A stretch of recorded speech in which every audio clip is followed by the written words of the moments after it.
beautiful day here in Tampa Bay. We now check in with the third member of our team down on the field, Chris Fisher. Chris?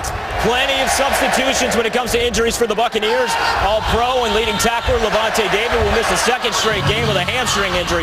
While on the offensive side of the ball, they're down to their fourth and fifth tight ends. When you look at O'Neal Cousins sliding over from tackle to start at tight end, four-stringer Cameron Brate will make his first NFL start at fullback. DJ Williams, who the Bucs just signed this week, is suited up and ready to go as the lone backup, meaning Tampa Bay will have to overcome some key injuries. All right, Chris, that has been a major storyline for Lovie Smith this season. An incredible amount of injuries that the Bucs have had to deal with. One of the big reasons why they sit at just 2-9. Cincinnati will receive as Tampa Bay won the toss, selecting to defer. So here comes Andy Dalton, a successful return to his home state last week. Sally finally got that elusive win against the Texans on his dad's 55th birthday. A nice little gift for Pop. Yeah, Spiro, don't be surprised if Andy Dalton, if he gets the right look from the defense, he can take a shot to A.J. Green in the early going of today's game. Dalton has been dominant against the NFC, 11-3-1 in his 3-plus-year career. Dalton takes a shot right on first down. It's picked off. Tampa Bay getting it done with Jonathan Banks still going inside the 10 and lunges down to the 9-yard line. And how about that start for Lovie Smith's defense? 36 yards for Banks, his fourth interception of the season. Oh, he got the right look, and he's going to come and sit down inside that cover 2 zone. And look, Dalton's going to see him, but he throws it behind A.J. Green. Poor anticipation by Dalton, throws it behind him. Therefore, it's intercepted. And so we talk about syncing up between the quarterback and receiver. This should have been a completion to A.J. Green, who was wide open on the play. Throws it behind him. Jonathan Banks picks him off. 11th interception thrown by Dalton. And what a chance early for Josh McCown to atone for the 3 turnovers last week in that 22-13 loss in Chicago. 1st and 10, they keep it on the ground. This is Doug Martin, their third-year running back, who is slowly but surely working his way back to full strength after dealing with that high ankle sprain. So here is McCown, 12th year in the NFL. We mentioned just 1-5, Solomon, in 6 starts with the Bucs. Well, he's got to do a better job of protecting the football himself. McCown has shown he can be productive throwing the football. He's got 2 of the most talented wide receivers in the league, and Vincent Jackson, as well as Mike Evans. They can make plays down inside the red zone. Martin, the lone setback. This is 2nd and goal from inside the 10. Martin again, bursting, taking on tacklers down to the 5-yard line as they start to attempt, Solomon, to get this running game going. They enter this weekend just 29th in the NFL in rushing. Martin, of course, dealing with the injuries, and Bobby Rainey, the early turnover problems in the season. The ability to score early and get the Cincinnati Bengals back on their heels for Lovie Smith, I think, is going to be vitally important. Remember, this team beat the likes of a Pittsburgh Steelers football team. If they can begin to get out in front on the scoreboard here today, well, it's going to go a long way in helping them to beat Cincinnati at home. You see Tampa's offense, despite the struggles, as penalty markers listen to play dead. Offense, 5-yard penalty, 3rd down. That's Anthony Collins, their 7th-year tackle. Bill Levy is our referee. But despite the offensive issues, Sally, that they've had, they've been very good on 3rd down. You saw them top 5 in the NFL. Well, and Josh McCown, remember, he's a 10-year veteran of the National Football League. It's really about how well you can protect him. If they can protect him, allow him to step up in the pocket again with these talented receivers, he should be able to make some plays in the passing game. 3rd and goal after the penalty. They mark it back at the 10. Bucs, the 4th highest penalized team in the NFL. They muff the snap. McCown picks it up. Will not have a chance. They get him for a loss of about 4. Carlos Dunlap able to wrap him up from the back. They have a backup center in the game. Garrett Gilkey playing for Evan Dietrich Smith. And this ball is a dribbler. Look, it never leaves the ground. That's not a snap. Spiro, I think you could have gotten the ball back to Josh McCown better than Garrett Gilkey did on that play. Well, Dietrich Smith, one of the late scratches today for Lovie Smith. So Gilkey, their center, only his 2nd career start. Here's Patrick Murray. And a sort of good season in terms of distance field goals. That time the chip shot from 32 yards out is good. So the Bucs unable to capitalize getting into the end zone, but they do salvage the field goal and take the early lead. You're watching the NFL on CBS. Early interception thrown by Dalton to Jonathan Banks. As Josh McCown and the Bucs able to convert a 32-yard field goal as their drive stalls. That penalty that cost them. Now the Bucs will boot it away in a reset for Andy Dalton and that Cincinnati offense. Adam Jones having a Pro Bowl caliber season, returning kicks, crosses the 20 out past the 25 and run out of bounds at around the 26. So Andy Dalton, the interception on their first play from scrimmage. Marshall Newhouse making another start. The injured Andre Smith put on injured reserve, done for the season. Guy who had been battling injuries from right early on in this campaign. Ryan Hewitt started the year way down on their depth chart at tight end. We mentioned some of the injuries that they have dealt with. Tyler Eifert, of course, lost opening day. Alex Smith going down to injury. And this kid Hewitt, the rookie out of Stanford, has become some kind of player for Marvin Lewis and Cincinnati. First and 10. This is Jeremy Hill, speaking of rookies.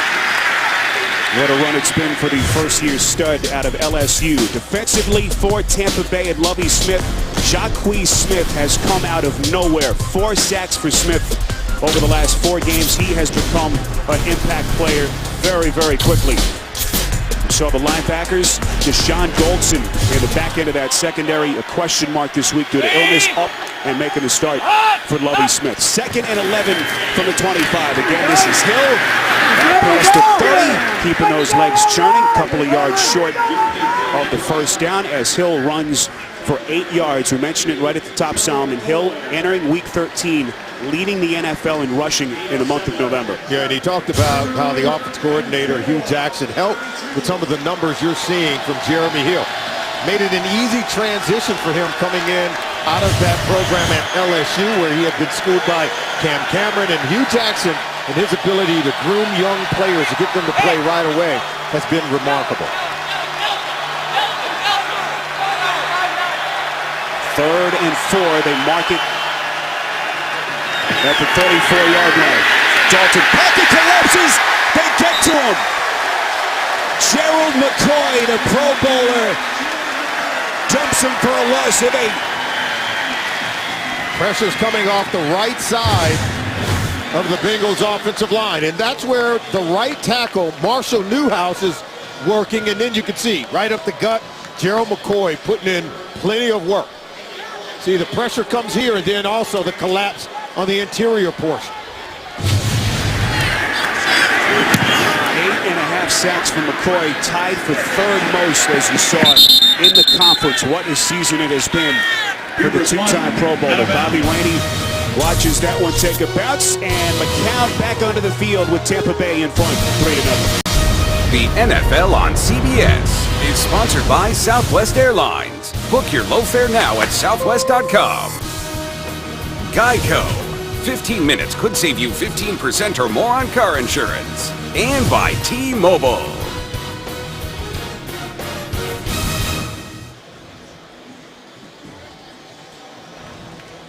Aerial coverage of today's game being provided by MetLife. High above Raymond James Stadium, Spiro Ditas, Solomon Wilcots, Chris Fisher.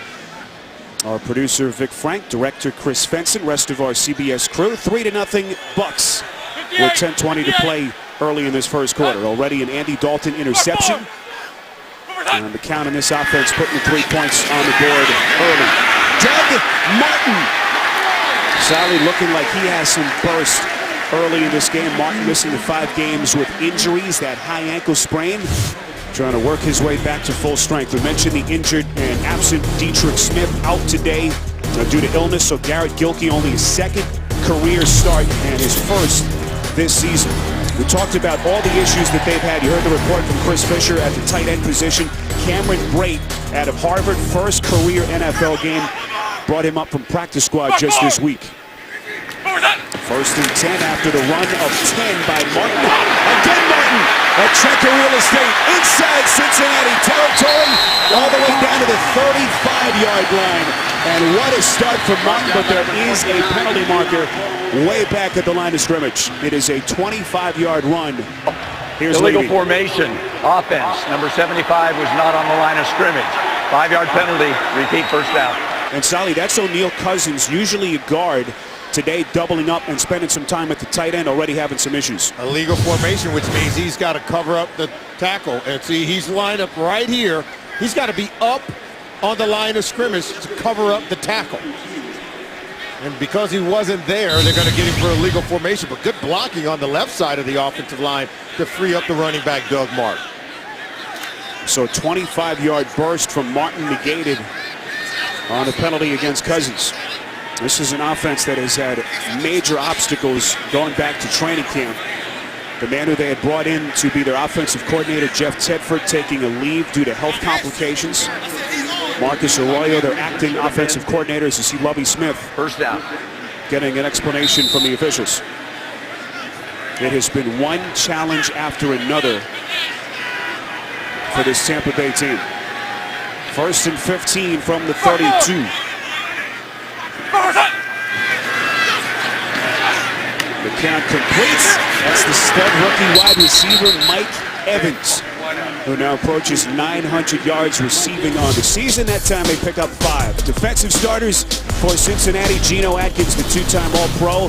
Slow return from that ACL tear that caused him to miss the final 7 games last season. Coming on, Ray Maluga, back in the fold, 3rd game since returning from that hamstring strain. He has been a sight for sore eyes. And George Iloka, back end, the strong safety, having a Pro Bowl type season.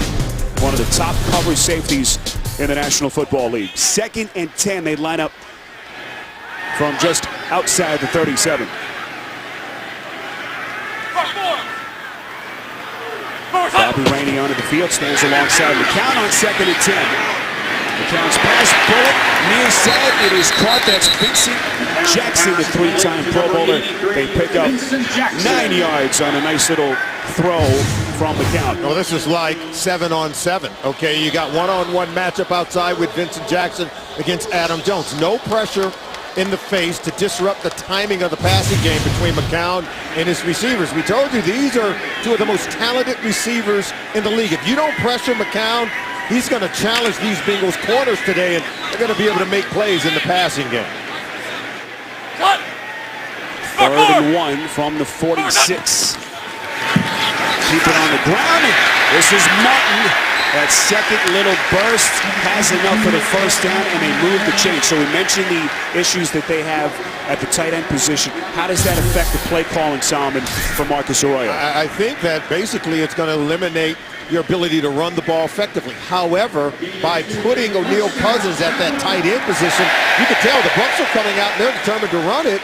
And we've seen Doug Martin get to the second level of this Bengals defense. They've been very effective running the ball without those 3 tight ends in the game, and I think that's encouraging them to stay committed to the running game. First and 10 after the run from Martin, just short of the 50. Keep it on the ground. Martin again inches inside Cincinnati territory. They pick up 4 more yards. Tackled by the linebacker, Emmanuel Lemur. Busy day around the NFL. Back to New York in an update. Here's James Brown. Baltimore with a quick start. On their first drive, here comes Torrey Smith, 16 yards from Joe Flacco. One-handed catches are all the rage these days in the NFL. And the Ravens just tacked on a field goal to make it 10-0 over the Chargers. Spiro, Solomon, and Scott.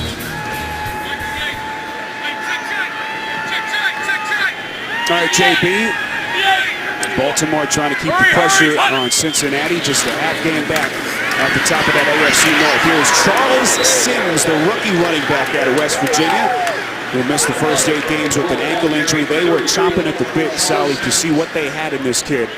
The numbers slow to kind of get to full strength, but they feel like he's got a big future. Yeah, they have a rotation of 4 running backs, but they think the rookie, the 3rd-round pick out of West Virginia, Charles Sims, is the most talented of the group. And Lovie Smith is counting on him to jumpstart a running game. Remember, they've yet to have more than 100 yards rushing in 8 of their last 9 games. They hope to be able to turn that around today. 3rd and 3. McCown, quick drop, strike over the middle, nearly picked. Right through the hands of Maluga, who was in on a tight coverage against Jackson.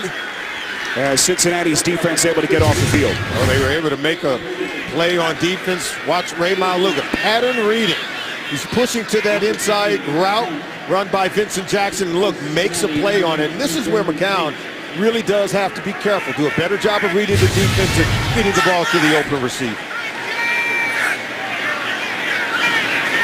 This just wasn't the same Cincinnati defense in the time that Maluga was injured with that hamstring strain. Excellent coverage on the punt. Brandon Tate signaling for the fair catch. And Tampa Bay's going to pin the Bengals inside their own 5. Beautiful 44-yard punt. I'll find the perfect gift for the sports fan on your gift list. Beat the crowds and save 10% when you shop CBS Sports. Take advantage of this offer right now at cbssports.com/holiday. Couple of gift ideas on there for you, buddy. 1st and 10 after the beautiful punt by Michael Caden. Giovanni Bernard will get Cincinnati some breathing room. Crosses the 10. First down run of 14 yards and a huge pickup for Bernard as they'll move the chains. Yeah, it's going to be off their right side, but his ability to get to the second level, we told you both running backs can hit home runs. And you talked about Ryan Hewitt, number 89, their 3rd string tight end, now becoming a fullback within this offense. He has also helped fuel the Cincinnati Bengals rushing attack. In motion, 1st and 10, play action, Dalton strikes, finds Green, quick spin, Green up past the 30, and run out of bounds at the 35-yard line by Goldson, but not before Green picks up 20 and a first down. Well, when Andy Dalton gets dialed in with A.J. Green, he's capable of making plays like this. Watch the slant route. Banks doesn't drive on the route, he overshoots it, and then the spin move by A.J. Green to come out of it to create yards after the catch. He can have a big game here today against this cover 2 shell that's going to allow him to catch it underneath.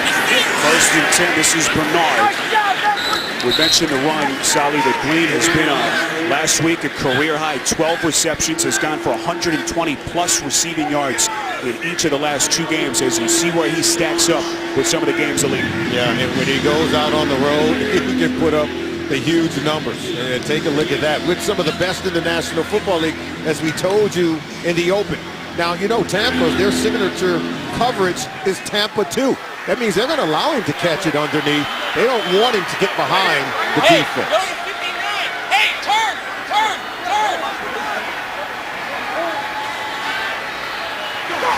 2nd and 8. Dalton from the gun, little screen pass. That's the tight end, Jermaine Gresham.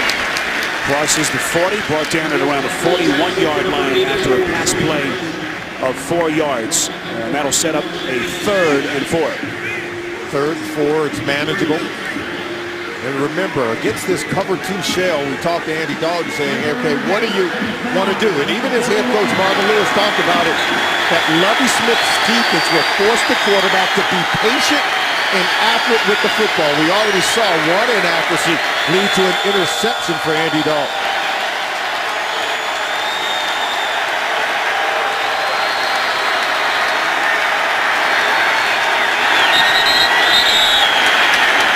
Play clock was down to 1 second. We saw the penalty flag coming in from behind the play. Ball start. Number 61 offense. 5-yard penalty. 3rd down. Well, that's going to hurt him right there, Spiro. Russell Bodine, the center, absolutely. He's got to be able to hold the water. I think he may have flinched, understanding he needed to get the ball off, but of course, Andy Dalton didn't signal for him to go ahead and snap the football. Now it puts him in 3rd and long. And look at the hand. See the hand movement right there by Bodine? And that's what they're going to call him on. Buck showing blitz on 3rd and 9.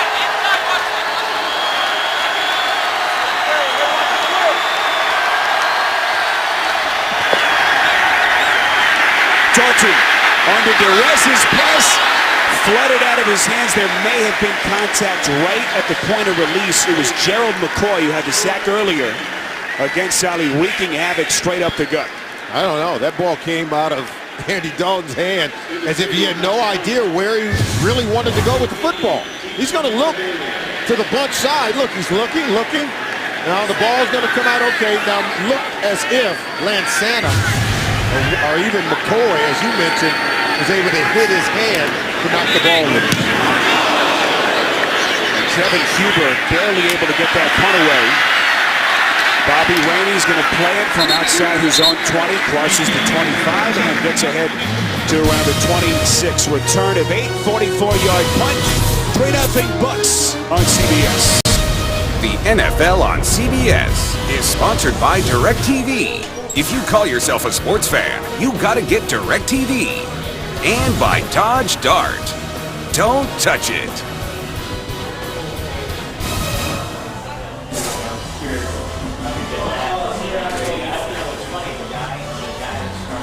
Little cigar shop in Ybor City, getting Solomon Smokes ready for after the game. 1st and 10, Tampa Bay. Just inside the 30. Good start for Doug Martin. We mentioned the 5 games that he missed, about a month on the shelf. And speaking of injuries, the Cincinnati defense and offense has had to deal with their own case of injuries. We mentioned Vontaze Burfict out today, a 5th consecutive game, but now Luga back, 3rd game since he was out with that long absence due to the hamstring strain. Now you take a look at that list of players, and you wonder how the Bengals are in first place in their division, having won 7 games. And Marvin Lewis has done a really good job of pulling this team together since that Thursday night loss against the Cleveland Browns, and they have responded despite all of those losses due to injuries. 2nd and 7 from the 32. McCown, quick strike over the middle. Look out, that is Cameron Brate, the rookie out of Harvard, whom they signed this week due to the number of injuries at the tight end position. And how about that for his first career reception? This is going to be awesome. This is what we call wide pop. You get it over the linebacker in front of the safety, and then he gets popped on the play by Reggie Nelson. Hence the term wide pop, right? Exactly right. 17-yard pickup from Brate. That'll get his blood flowing as he plays in his first ever NFL game this afternoon. 1st and 10, just short of the 50. McCown play action. Fires far side. It is caught. Vincent Jackson able to stay in bounds. 15 yards and another Tampa Bay first down. Okay, Spiro, the Cincinnati Bengals only have 1 quarterback sack in their last 3 games. So you expect Josh McCown to get plenty of time to throw the football today, and we've seen that. And now what we're seeing is him getting the ball down the field to his tight end, to his receivers. We already said this is amongst the most talented group of wide receivers between Vincent Jackson and Mike Evans. And so they're winning the matchup battles one-on-one on the outside for their quarterback, Josh McCown. McCown trying to bounce back from the 3 turnovers last Sunday in the bad weather in Chicago. This is Martin again.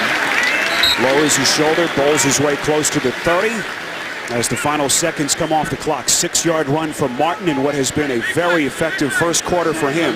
29 rushing yards on 7 carries. End of the first in Tampa Bay. Bucs in front of the Bengals, 3-0. We'll return to Tampa Bay after these messages. You're watching the NFL on CBS. 3-0 Tampa Bay. Start of the second quarter back at Raymond James Stadium. Beautiful Sunday afternoon. Temperatures in the mid to low 70s at kickoff. 2nd and 4 as Josh McCown trying to get this offense into the end zone. Looks like Tampa Bay burning a timeout here. Tampa Bay, they're first. Marcus Arroyo, their acting offensive coordinator, seeing something he didn't like. So they'll go back to the drawing board. We'll start the quarter when we come back on CBS. Tampa Bay's interim offensive coordinator, 34-year-old Marcus Arroyo, had to step into that void left after the departure of Jeff Tedford due to the health complications before the season. Some confusion, had to burn a timeout before the quarter even began. 2nd and 4, this is Martin inside the 25, and another first down rush for the 30-year running back. He picks up 6. And all of the things that were plaguing the Tampa Bay Buccaneers offense they're able to do very well today. They had really struggled to run the football. Lovie Smith, today, his offense is able to run. They weren't able to protect the quarterback where they came in today's game, Spiro, having allowed a sack in 27 consecutive games. Today against the Bengals, doing a really good job of protecting Josh McCown. First and 10, play action for McCown. He's going to take a shot, near side end zone to Evans. He caught the football but lands out of bounds. Terrence Newman, the two-time Pro Bowl corner, right with him step for step. It'll be second and 10. Well, if there's one area where the Cincinnati Bengals defense has been very consistent, it's on the back end in coverage. As you take a look at Terrence Newman, they play top-down coverage. That means they're not going to allow you to get behind them. And that's why they've allowed the fewest touchdown passes of any defense in the National Football League, only allowing 11. That number's going to be tested today against Vincent Jackson and Mike Evans. What a run Evans has been on, dominant over the last 4 weeks. Second and 10 after the incompletion. Little screen pass near side. This is the rookie Sims. Inside the 20, close to the 15-yard line after a pass play of 9 yards. Back to New York in an update, JB and Boomer. San Diego answers Baltimore. Right down 10-0. Phillip Rivers is going to find Keenan Allen 12 yards. That's Phillip Rivers' 23rd touchdown pass of the season. Ravens lead 10-7. Spiro and Solomon. That'll make the folks back in Cincinnati a little bit happier. Meantime, in the AFC West, San Diego trying to stay right with Denver and Kansas City as Week 13 continues to unfold. Critical third and 2. McCown under pressure, and they get to him. Geno Atkins, the two-time Pro Bowler. There is a penalty marker thrown behind the line of scrimmage. They're going to say he inadvertently grabbed the face Personal mask. foul, face mask. Oh, boy. Defense. Half the distance from the previous spot. Automatic first down. Now, this is rather unfortunate because as McCown was struggling to get away, you know, Geno Atkins is just grabbing whatever he can get, and it's an inadvertent grab of the face mask, meaning accidental right there. As he grabbed it, didn't let go, but nonetheless, they're going to get him. There it is right there. And Solly, we had touched on it during the break. Cincinnati having issues getting to the quarterback. They finally do, and they're called for the face mask. Yeah, even when they do get to him, it doesn't account as a productive play for the Bengals defense. Would have been a loss of 8. Instead, it's first and goal from inside the 10. They mark it at the 8-yard line. Play clock down to 2. Pre-snap movement. Number 73, offense. 5-yard penalty, first down. That's the tackle, Anthony Collins, who's had some issues early on. There's a lot of issues up front on this offensive line for the Tampa Bay Buccaneers. We talked about the play of their center, Garrett Gilkey, who's already rolled 1 snap on the ground. Penalty on O'Neal Cousins. Lovie Smith moving from the guard position to tight end and now is starting left tackle. The former Cincinnati Bengal himself, Anthony Collins, struggling to hold his position on the offensive line. You see the penalties and the turnovers. Not going to win many football games with those kind of numbers. First and goal after the penalty, Martin. Ray Maluga eventually brings him down as he gets past the original line of scrimmage.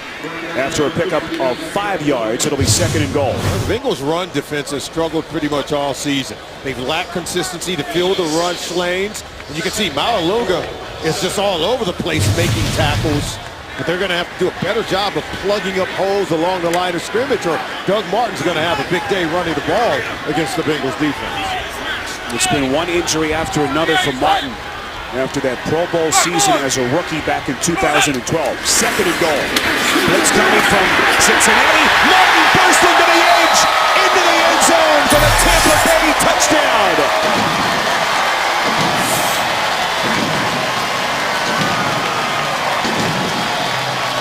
The Bengals are going to blitz from their right side. We talk about blitzing the run.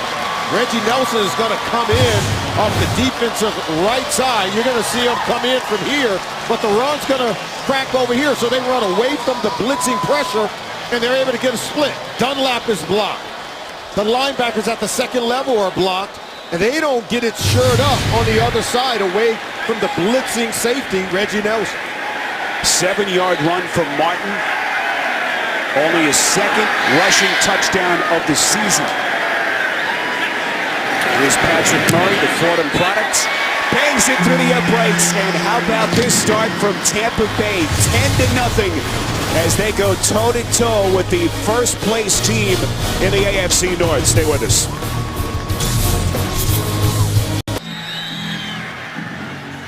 Watch NFL Now. Get access to the largest NFL video library on the planet. Select your favorite teams and players, and NFL Now delivers non-stop videos on all your devices. Get NFL Now for free.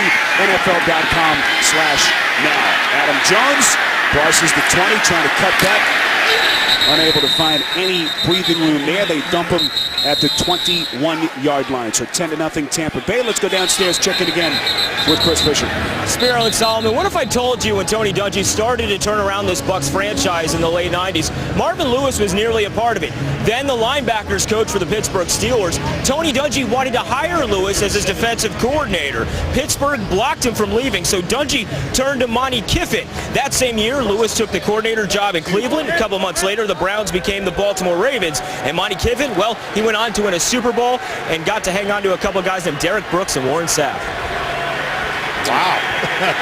now we know the rest of the story, Chris.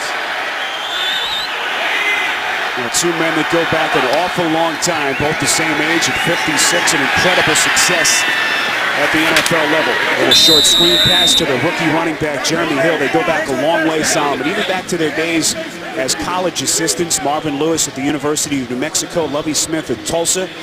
Infinite respect for each other, as we had a chance to visit with both men last couple of days. Both cut their teeth in the National Football League on the defensive side of the ball, but not before coaching at the collegiate level. And I think they do a really good job of evaluating talent at the collegiate level. They really assist their programs very well in the draft and been able to build successful programs.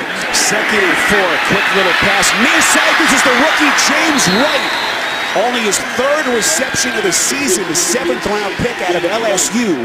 17 yards and a huge Cincinnati first down. Oh, Hugh Jackson is well aware that this offense has got to get something going. They wanted to get off to the fast start, but they had the interception for Dalton. And then the cute, nice little play, just throwing the ball down the line of scrimmage, getting the ball in the hands of a playmaker like Wright.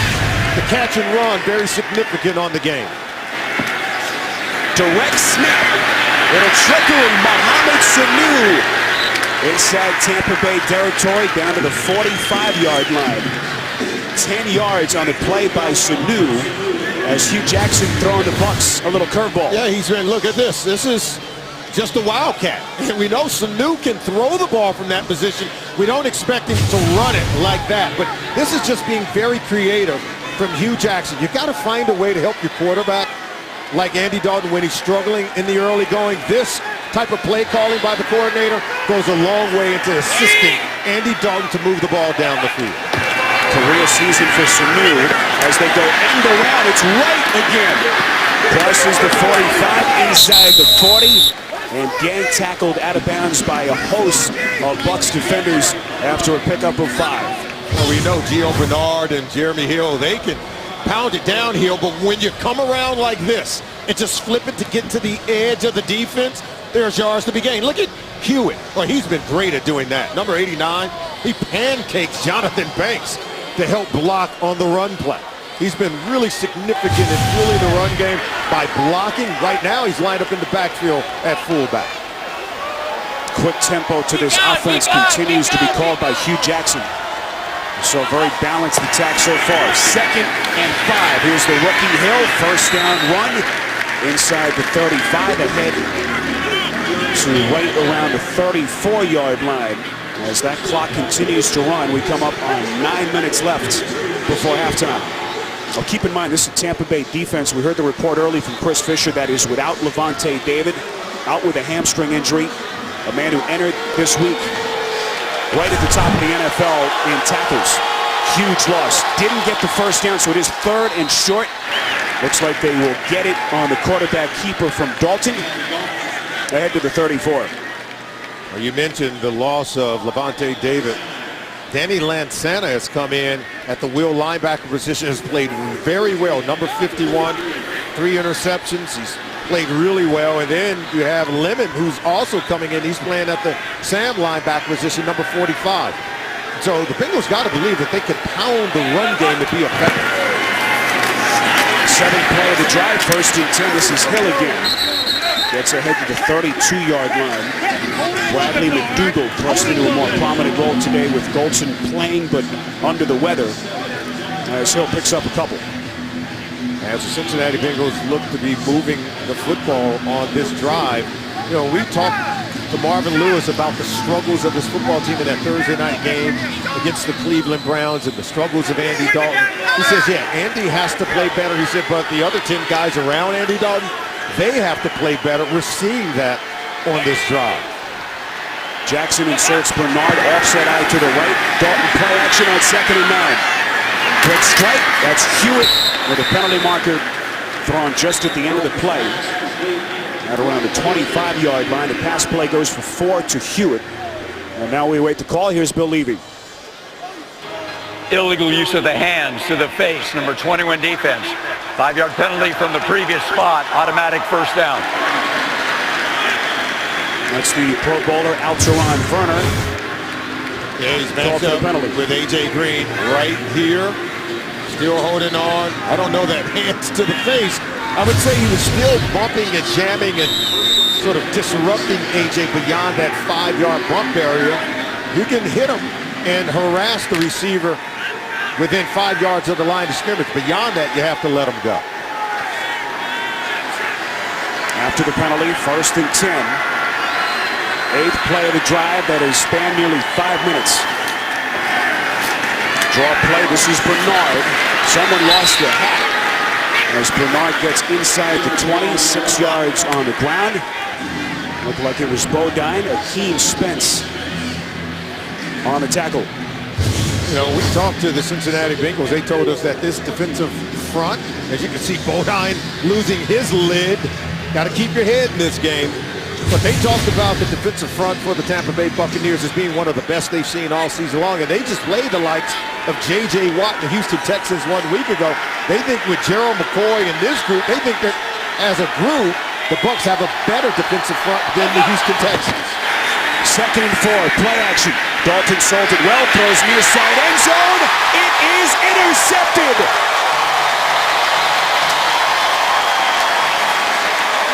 Brandon Dixon, the rookie corner out of Northwest Missouri State. 2nd interception thrown by Dalton. Just when you thought Cincinnati was figuring things out offensively, Tampa Bay takes it back. The NFL on CBS is sponsored by the Home Depot. More saving, more doing. That's the power of the Home Depot. The all-new LG G3, the world's first smartphone with laser autofocus. And by K Jewelers.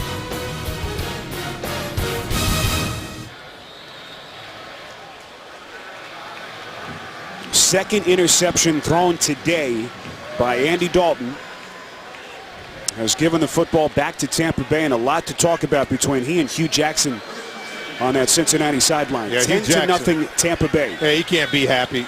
Andy forced the ball into double coverage. You have to go elsewhere with that throw. Cincinnati able to jump and blitz that run play. Penalty markers as Martin is right back to the line of scrimmage.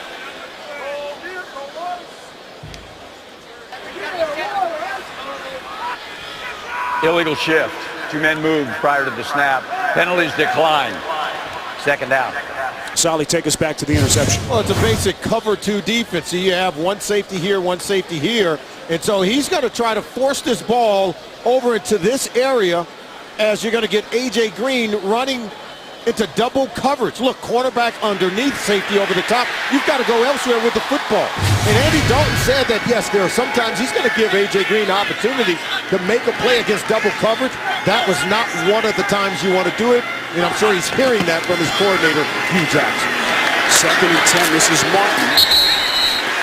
If you've just joined us, very effective so far in this first half. That time, 8 yards for Martin. Already a season high, 55 yards on the ground on just 12 attempts and a touchdown.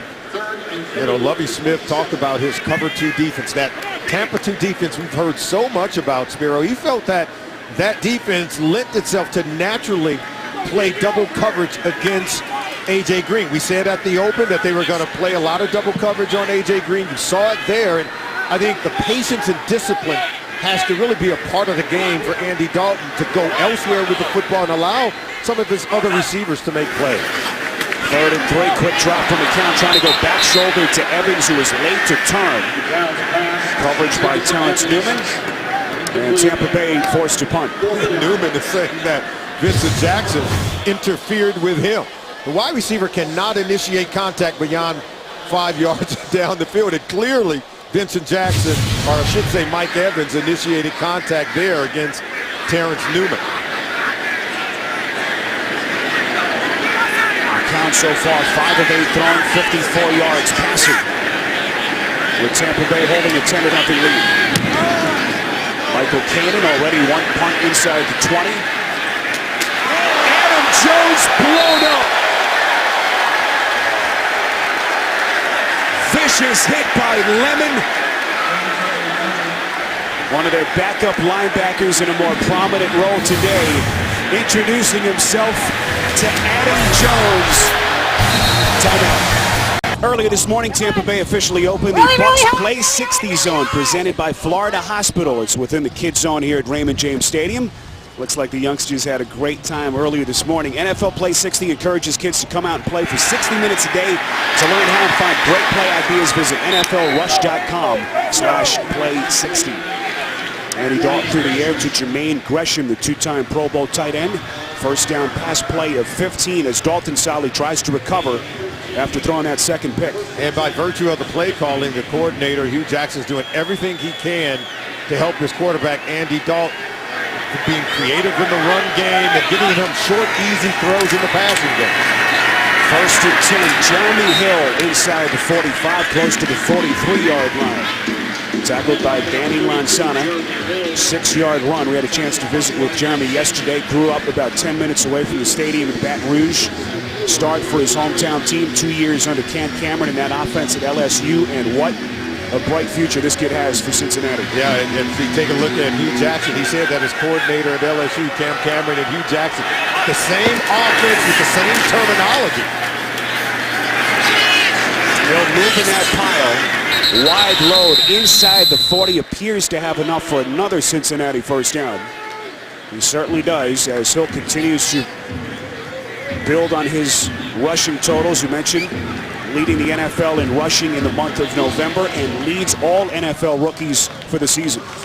Well, he said that having played in the offense at LSU really did prepare him for the National Football League. It's a pro-style system, and he felt like learning the protection scheme, which linebackers to pick up to help protect the quarterback, really helped him to get on the field so much faster. It helped him to adapt to NFL football.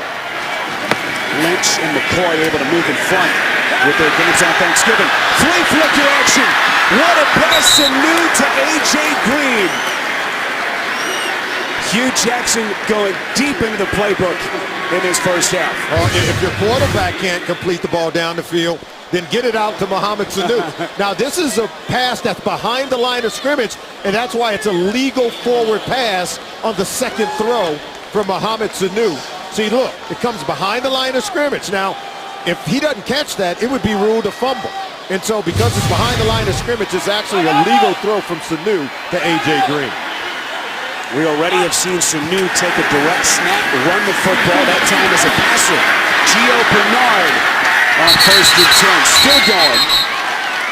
Out of bounds right at the 20. We have seen, Sally, a dynamic offense in terms of play calling. Can they finally get on the scoreboard? We're seeing excellent play calling from Hugh Jackson. He's doing everything he can to help this football team, to help this offense. There are a lot of playmakers on this offense, from Jeremy Hill to A.J. Green to Gio Bernard, Mohamed Sanu. And I think it's about getting the balls in their hands, and that's what Andy Dalton really got to think. Make the simple play. Little pitch play. This is Bernard again. Cuts back inside the 10. And it will be 1st and goal. Cincinnati. Football came loose, but not before Bernard had stepped out of bounds. So a 14-yard run will set up a 1st down and goal to go. We'll see where they mark the football. How big would a score be here for the Cincinnati Bengals after falling behind 10-0 on the road, and 2 early turnovers by their quarterback, Andy Dalton. Injured Tampa Bay defender is Ori Lemon, having to step in start today for the injured Levante David. They just cannot afford to lose any more of these defenders. Timeout. The NFL on CBS is sponsored by new Amazon Fire TV Stick, the most powerful streaming stick. And by Lexus. The Lexus December to Remember sales event is here, now through January 5th.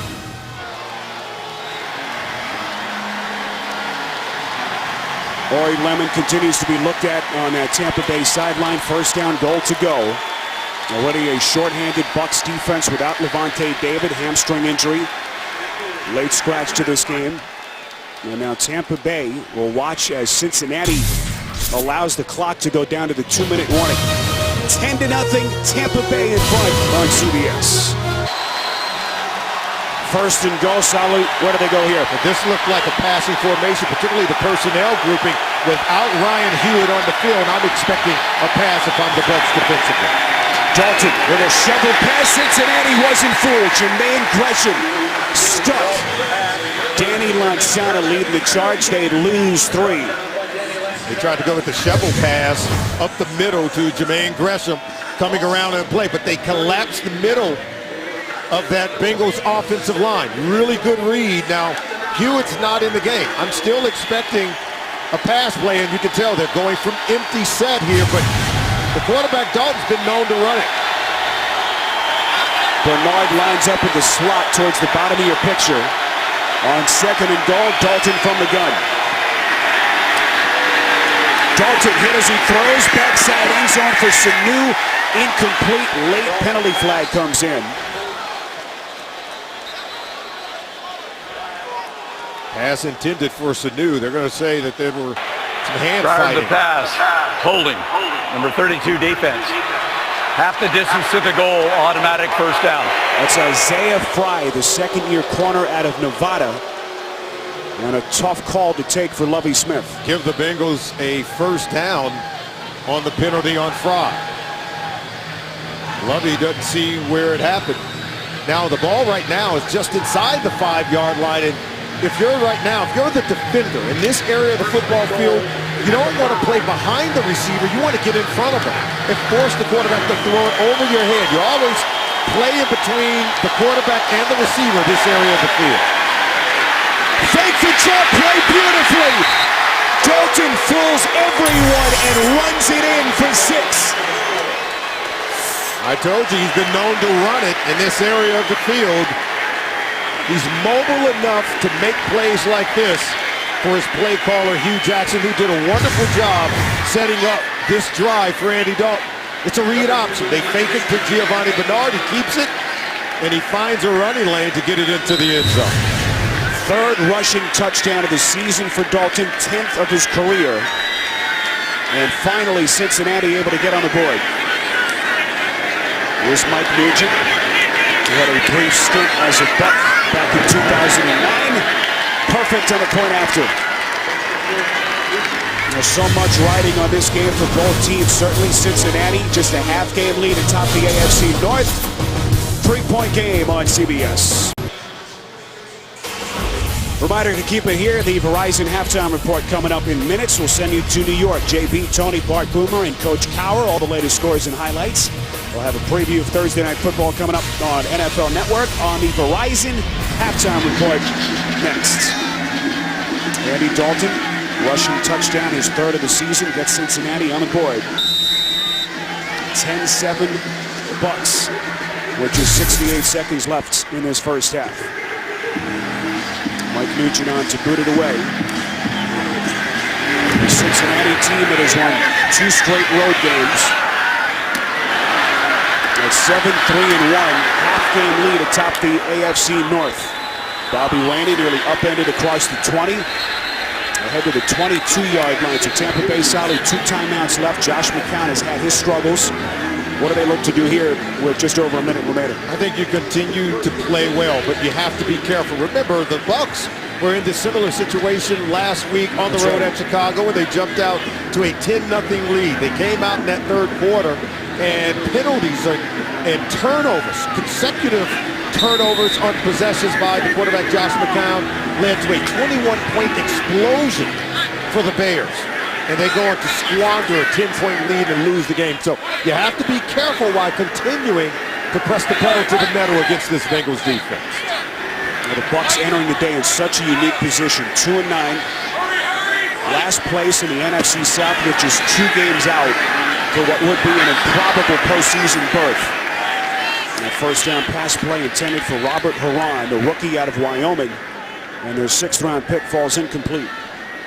Take the easy completions if you're Josh McCown. Don't force the football, and make sure that anything that the protection is there for your quarterback. Remember, they're missing 3 tight ends who are normally on the roster that would help in that pass protection. So make sure that you can keep the quarterback clean. So keep in mind, Cincinnati with all 3 timeouts left. Low snap fielded by McCown on 2nd and 10. Screen pass, this is Rainey. Crosses the 30, little juke move inside the 35-yard line. That is enough for a first down. 13 yards through the air. As you see Patrick Murray, the target line right around the 36, his career-long 55 earlier this season indoors in New Orleans. And that was an example of taking the easy throw to Rainey coming out of the backfield as opposed to forcing the ball down the field to your talented wide receivers who you expect to win. But that was an equally impressive decision by Josh McCown.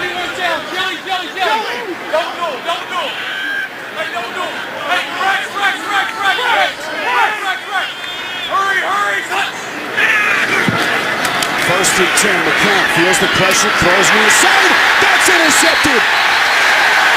Terrence Newman.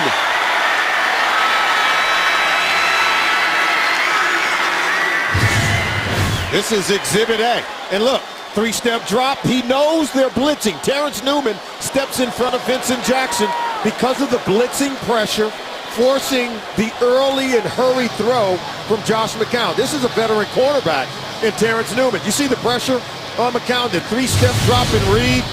You just sit and read the quarterback, expect the ball to come out early. And that's how Terrence Newman comes away with his first interception on the season. 9th pick thrown by McCown this season, and that is a monster. 3 timeouts for Cincinnati, 46 seconds remaining. As Tampa Bay will burn its 2nd timeout. What a turn of events in a 3-point game. Oh, you thought maybe Tampa Bay would have a chance at a late field goal. Suddenly an interception by McCown, and now the Bengals in the driver's seat. 1st and 10 pass. There is Sanu, finally his first reception.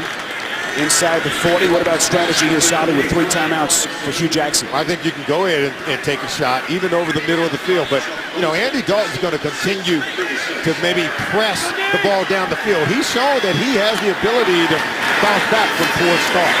Dalton fakes the draw, throws off his back foot, just put it up for grabs. Intercepted by Werner.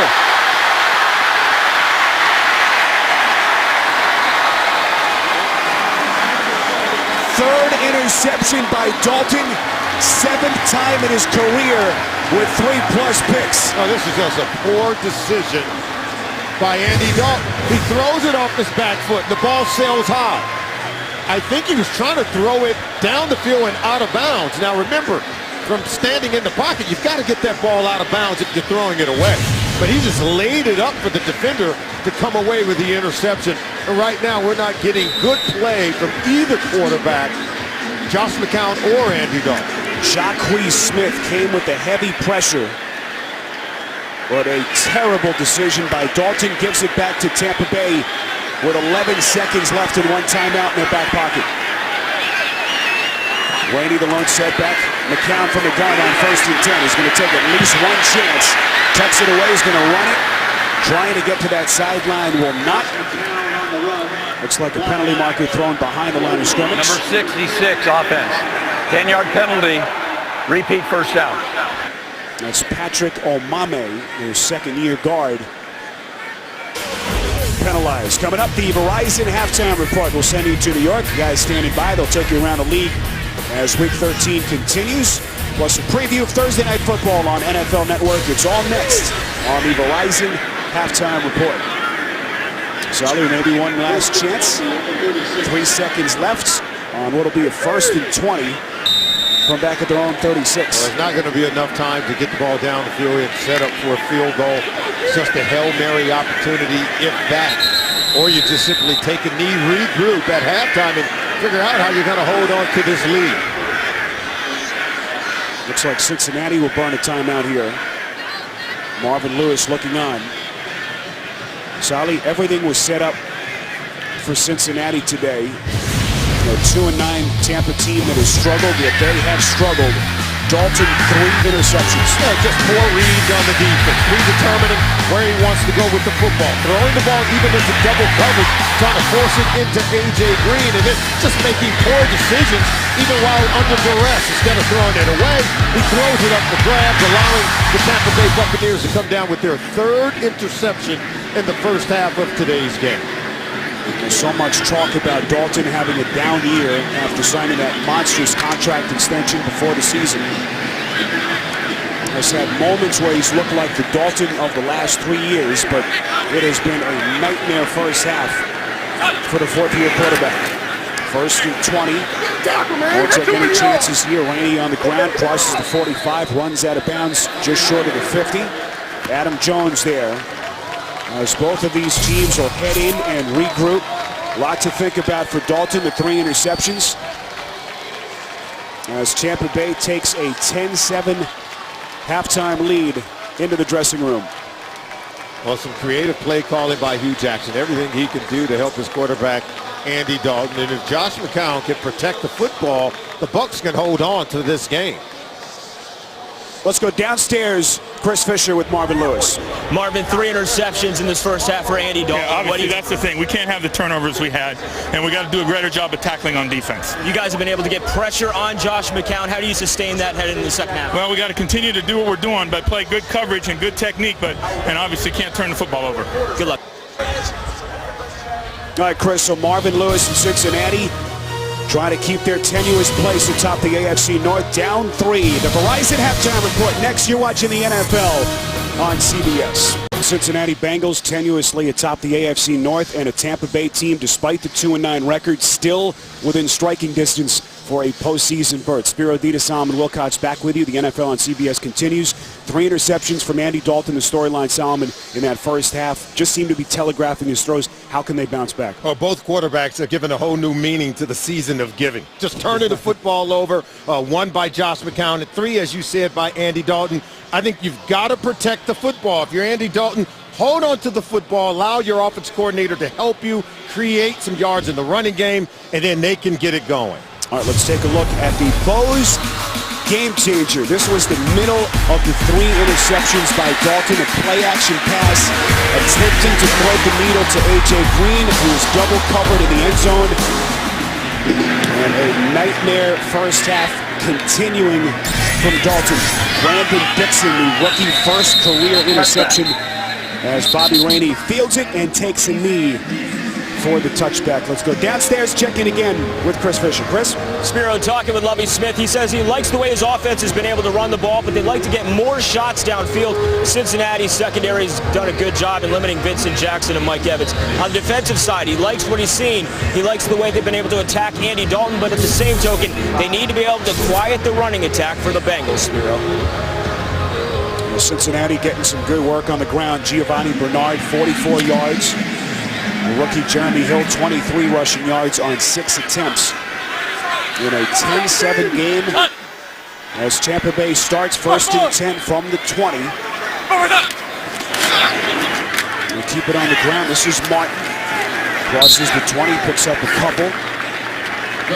Tackle made by Leon Hall. Sally, as we take a look at some of the numbers in that first half, and again, the turnovers, the major story. It is the major storyline because the Bengals have been able to run the football. As Chris said in his report, Lovie Smith believes this defense got to do a better job in the second half of shutting down that Cincinnati Bengals running game. But it doesn't matter if the quarterback Andy Dalton is going to keep turning the ball over, especially when they enter the Tampa Bay Buccaneers red zone.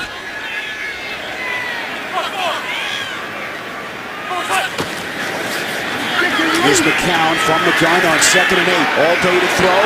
Slings it near side. It's incomplete. Evans, the rookie, was double covered and late penalty markers come in. Reggie Nelson, Leon Hall were there step for step. Were they too physical? Flag came in late. And they may go ahead and throw it against Mike Pass Evans. interference. Number 13 offense. You're right. 10-yard penalty. Repeat second down.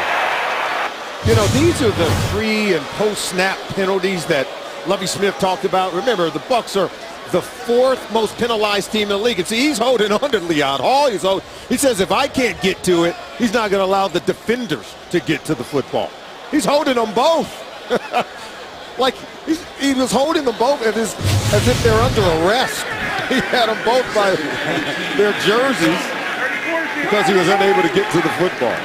What a job they've done on Evans, who had dominated the last 4 weeks, leading the NFL during that span of better than 500 yards receiving so far. Evans just 1 catch for 5 yards. 2nd and 18 after the penalty. Cincinnati was not fooled. Charles Sims loses yardage. Carlos Dunlap, who had the early sack, gets him for a loss of 2 as we take another look. Watch, they're going to pull the right guard, but look at the defenders. See the cock nose right there? He's going to split it, and they're able to get through there, and then they come off the edge as Carlos Dunlap to be able to make a play in the backfield of the Tampa Bay Buccaneers.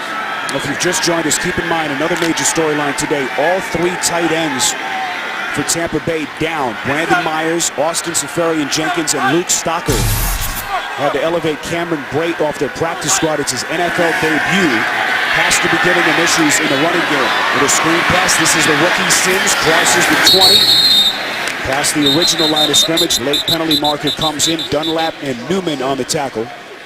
Pass play goes for 11 as we await the call from Bill Levy.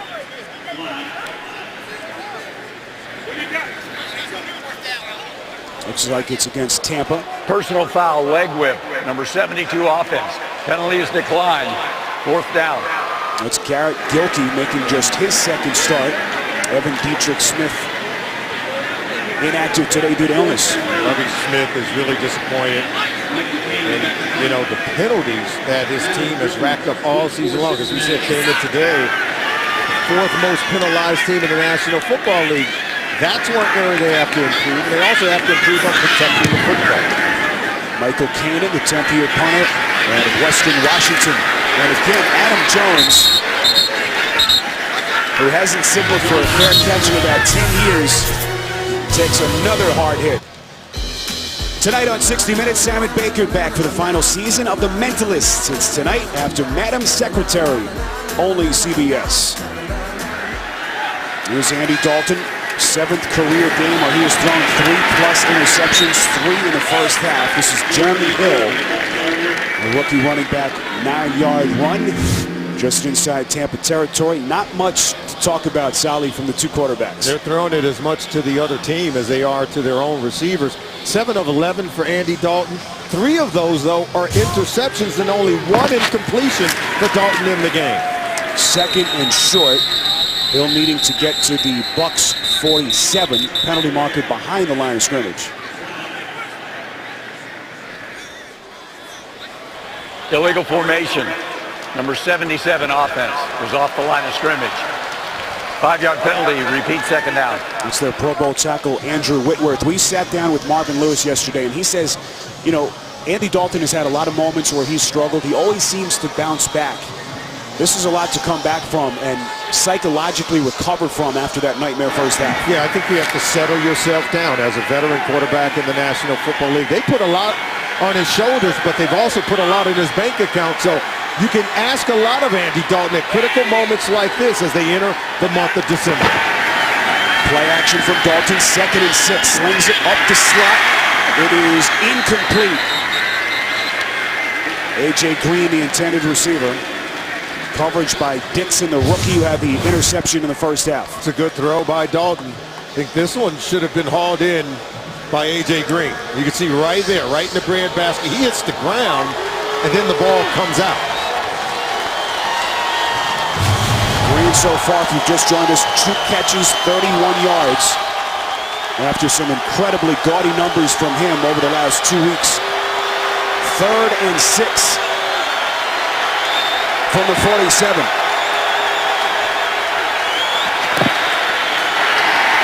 Bucks coming on the blitz. Dalton tucks it away. He's going to throw it across his body. Fine screen. First down pass play inside Bucks territory. 13 critical yards as they move the chains. And this was all Andy Dalton on a critical 3rd down play. He tucked it as if he was going to run it. He lured the defenders towards him. Now watch, he's going to elude and get an escape to his left, to our right. And watch as he takes off. See the defenders go toward him? That frees up A.J. Green at the 2nd level, and he uses some poise under pressure and still get the ball off with a completion. Cincinnati atop the AFC North, just a half-game lead over the rest of the field, 7-3-1 record. And really a must-win situation after today. Dalton wrapped up and sacked. They lose 3. Daquan Bowers and Akeem Spence able to wrap them up. You know, Dalton is one of the least sacked quarterbacks in the National Football League, only behind that of Peyton Manning over the last 2 years. And this is one of the things I think he does very well to help protect himself. See how he presses the line of scrimmage, climbs the pocket, and even though he's sacked, they don't lose a whole lot on the play.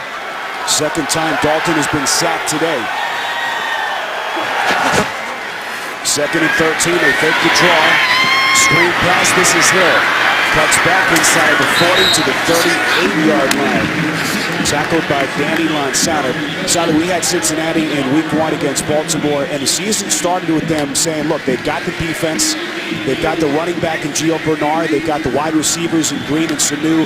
It really would come down to Andy Dalton. Could he take them back to the playoffs, A, and B, help them take the next step? I think you're absolutely right. Despite all those injuries we talked about in the first half that they have sustained, they still played well around their quarterback, Andy Dalton. It is his decision-making and his inability to protect the football at critical moments that really has hurt the football team. At least it has hurt their consistency on offense.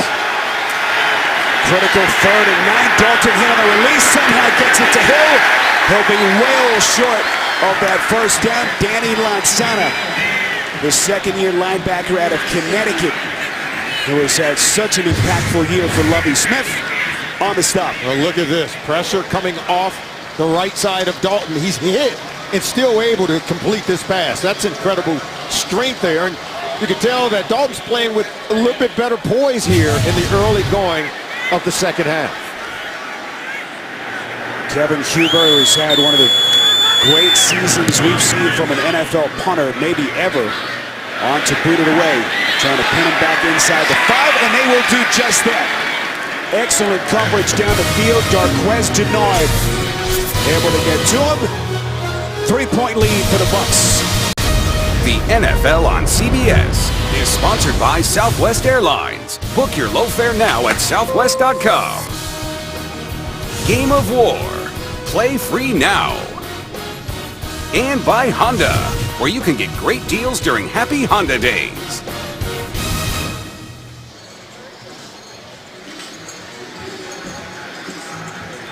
Beautiful 70-degree day downtown Tampa Bay. 10-0 Bucks with 9 and change remaining in this 3rd quarter. Spiro Vita, Simon Wilcox, Chris Fisher, rest of our CBS crew in this Week 13 matchup between Cincinnati and Tampa Bay. They keep it on the ground. Minimal pickup for Doug Martin. Let's go downstairs, check in with Chris Fisher, who may be able to shed some light on some of Dalton's struggles today. Chris? Yeah, Bengals staff telling me Andy Dalton wasn't feeling well last night at the team hotel. It's very warm down here on the field, and he's drinking a particularly special bottle out of a plastic water bottle that has black tape around it. It could just be for him set aside because nobody else has seemed to touch it. So that could lead on to why he's performed the way he has, Spiro. Well, it's about needing to rehydrate. Typically, if you're sick night before a game and you come down to this warm weather, you have to be able to hydrate, and I'm sure they're giving him fluids to do that. Well, can they get him in the end zone as Martin blown up? Reggie Nelson got there first. Cincinnati saying it's a safety. No signal yet from the officials. Penalty marker thrown. Here's Bill Levy. Holding in the field of play, number 72 offense. Penalties declined. Third down. And if that penalty, of course, takes place in the end zone, it's a safety as the Bucs dodge a bullet. Good point, Spiro. He was outside of the end zone, and then you get the infraction there. A really good play by the Cincinnati Bengals defense. Brandon Thompson knifing in underneath. You see Reggie Nelson getting involved in the run defense. But he did get out before the penalty flag was thrown. Tampa Bay backed up as far as can be. 3rd and 11 at about the 1-inch line.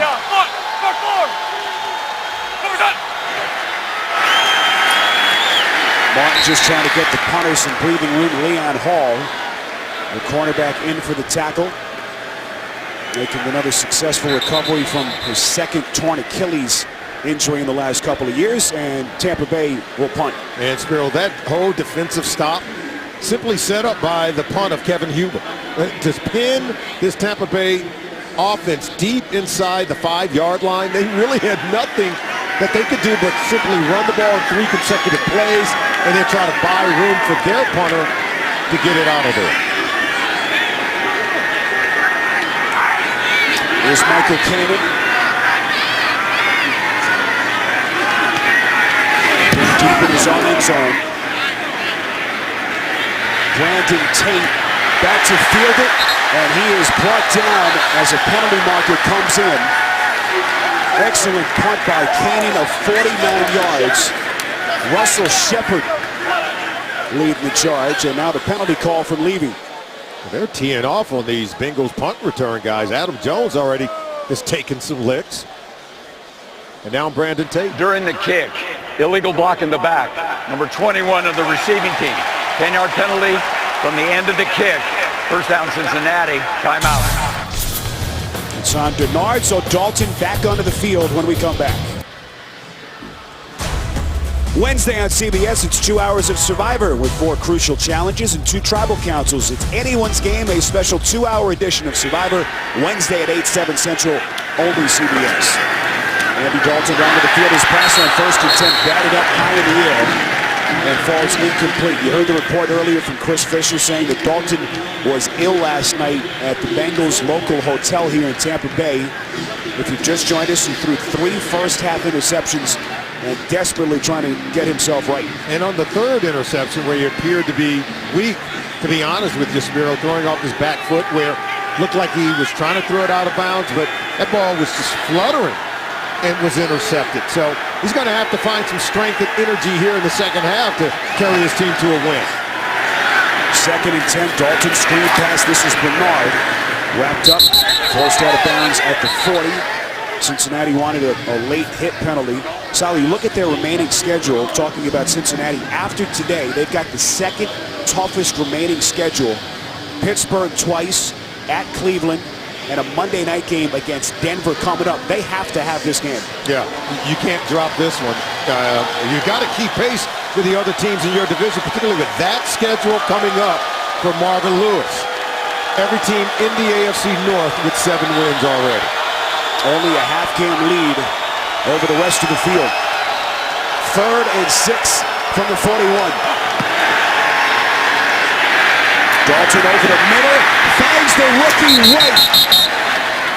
James Wright, who entered the day with just 2 receptions, 10 yards through the air, and a monstrous first down for Cincinnati. Oh, take a look at it, and Andy Dalton doing a better job getting the ball out of his hands, staying with Wright. And if I'm Hugh Jackson, he knows his quarterback was ill last night. He tried to do a lot of things creatively to run the football. But against this group, I'm lining it up, and I'm going to go with the run game to help my quarterback. This is Bernard. A lot of talk in Cincinnati after Dalton's performance, Solomon, in that Week 10 home loss to Cleveland where they lost 24-3. Dalton in that game threw 3 interceptions. This is the 7th time he's thrown at least 3 in a game.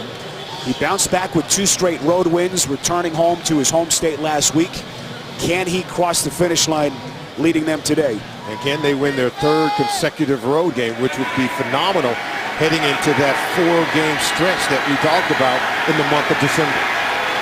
2nd and 9 from the Bucs 46. Dalton slings it over the middle, finds Gresham up the slot, Brought down at the 35, another first down, 13 yards. Dalton to Gresham. Good read by Dalton, good throw by Andy Dalton in terms of reading the underneath coverage. It's that cover 2 defense, and take a look at this. He's going to thread the needle right between 2 linebackers. Look at that. And as soon as Gresham turned around, the ball was right on top of him. So it was great anticipation on the read by Andy Dalton. First and 10 from the 36. Make it 35 as Bernard going backwards. Danny Lansana there again. How huge has Lansana been? The guy who bounced around the league, has taken a very circuitous route to get to this point. He played with Josh McCown in the UFL in Hartford. He has been a godsend, especially with the injuries that they've dealt with. He's been huge. He's found a home on Lovie Smith's defense, and they were just blitzing the run that time. And so that's why you find Hugh Jackson doing some creative things to disguise their attempt to run the football, because whenever they line up in that I formation, the Bucs are just blitzing the run game. Second and 12. Dalton, high pass. Gresham just stabs it out of the air. Huge pass play, 6 yards to give them a manageable third down coming up. Oh, this one close. That was a high throw. And if Gresham doesn't stab it, as you said, that ball is going to be tipped and floating on the back end in that secondary. Dalton's got to be careful. Continue to be aggressive, but you got to be careful on these kind of high throws. Well, a Tampa defense that started the year so poorly. Last week, their best performance of the season in the loss in Chicago. Can they hold here and get off the field on 3rd and 6? He's got man coverage from the Bucs. Dalton, quick drop, near side, finds Sanu. Sanu like a pinball inside the 20, down to the 15-yard line. 14 yards and another first down. Dalton has settled in, and he's reading the defense very well. They disguise the man coverage, and watch, it actually ends up being zone. And he sees they're not chasing, so he goes to the slot receiver, Mohamed Sanu, who with that big body and his ability to possess the ball, you can bang these receivers around, but they are so big and so strong, they tend to hold on to it and still get a positive gain after the catch. 5 straight completions for Dalton, that time to Sanu, who's in the midst of a career year. First and 10 from the 15, draw play. This is Bernard. Picks up maybe 2. Deshaun Goldson, Danny Lansana among the tacklers. Clock continues to run, 2:34 remaining in a 3-point game. And that was the same read option play that Andy Dalton scored the touchdown on that reverse action read option to Giovanni Bernard. On the previous play, Dalton pulled it and kept it himself. On that time, he gave it to Gio Bernard. Another extended drive by Dalton. 10 plays, 2nd and 9. From inside the 14. Dalton going end zone. A.J. Green for the Cincinnati touchdown.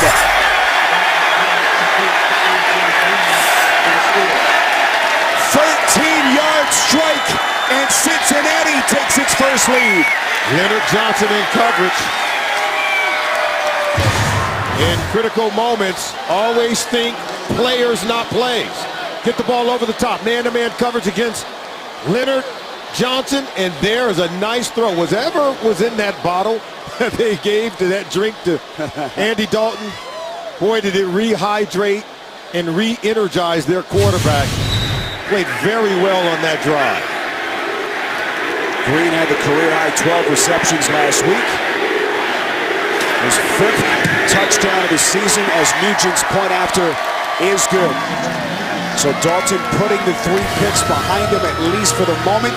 And Cincinnati with its first lead here in Tampa Bay. You're watching the NFL on CBS. The NFL on CBS is sponsored by Cialis. And by State Farm. Pump up your savings with a discount double check today.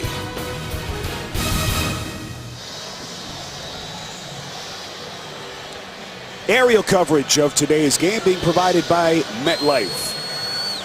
Andy Dalton, 13-yard strike as you take a look high above Raymond James Stadium. Little pirate ship. One of the great attractions in the NFL. That is a short kick fielded by Tampa Bay. It's Ori Lemon.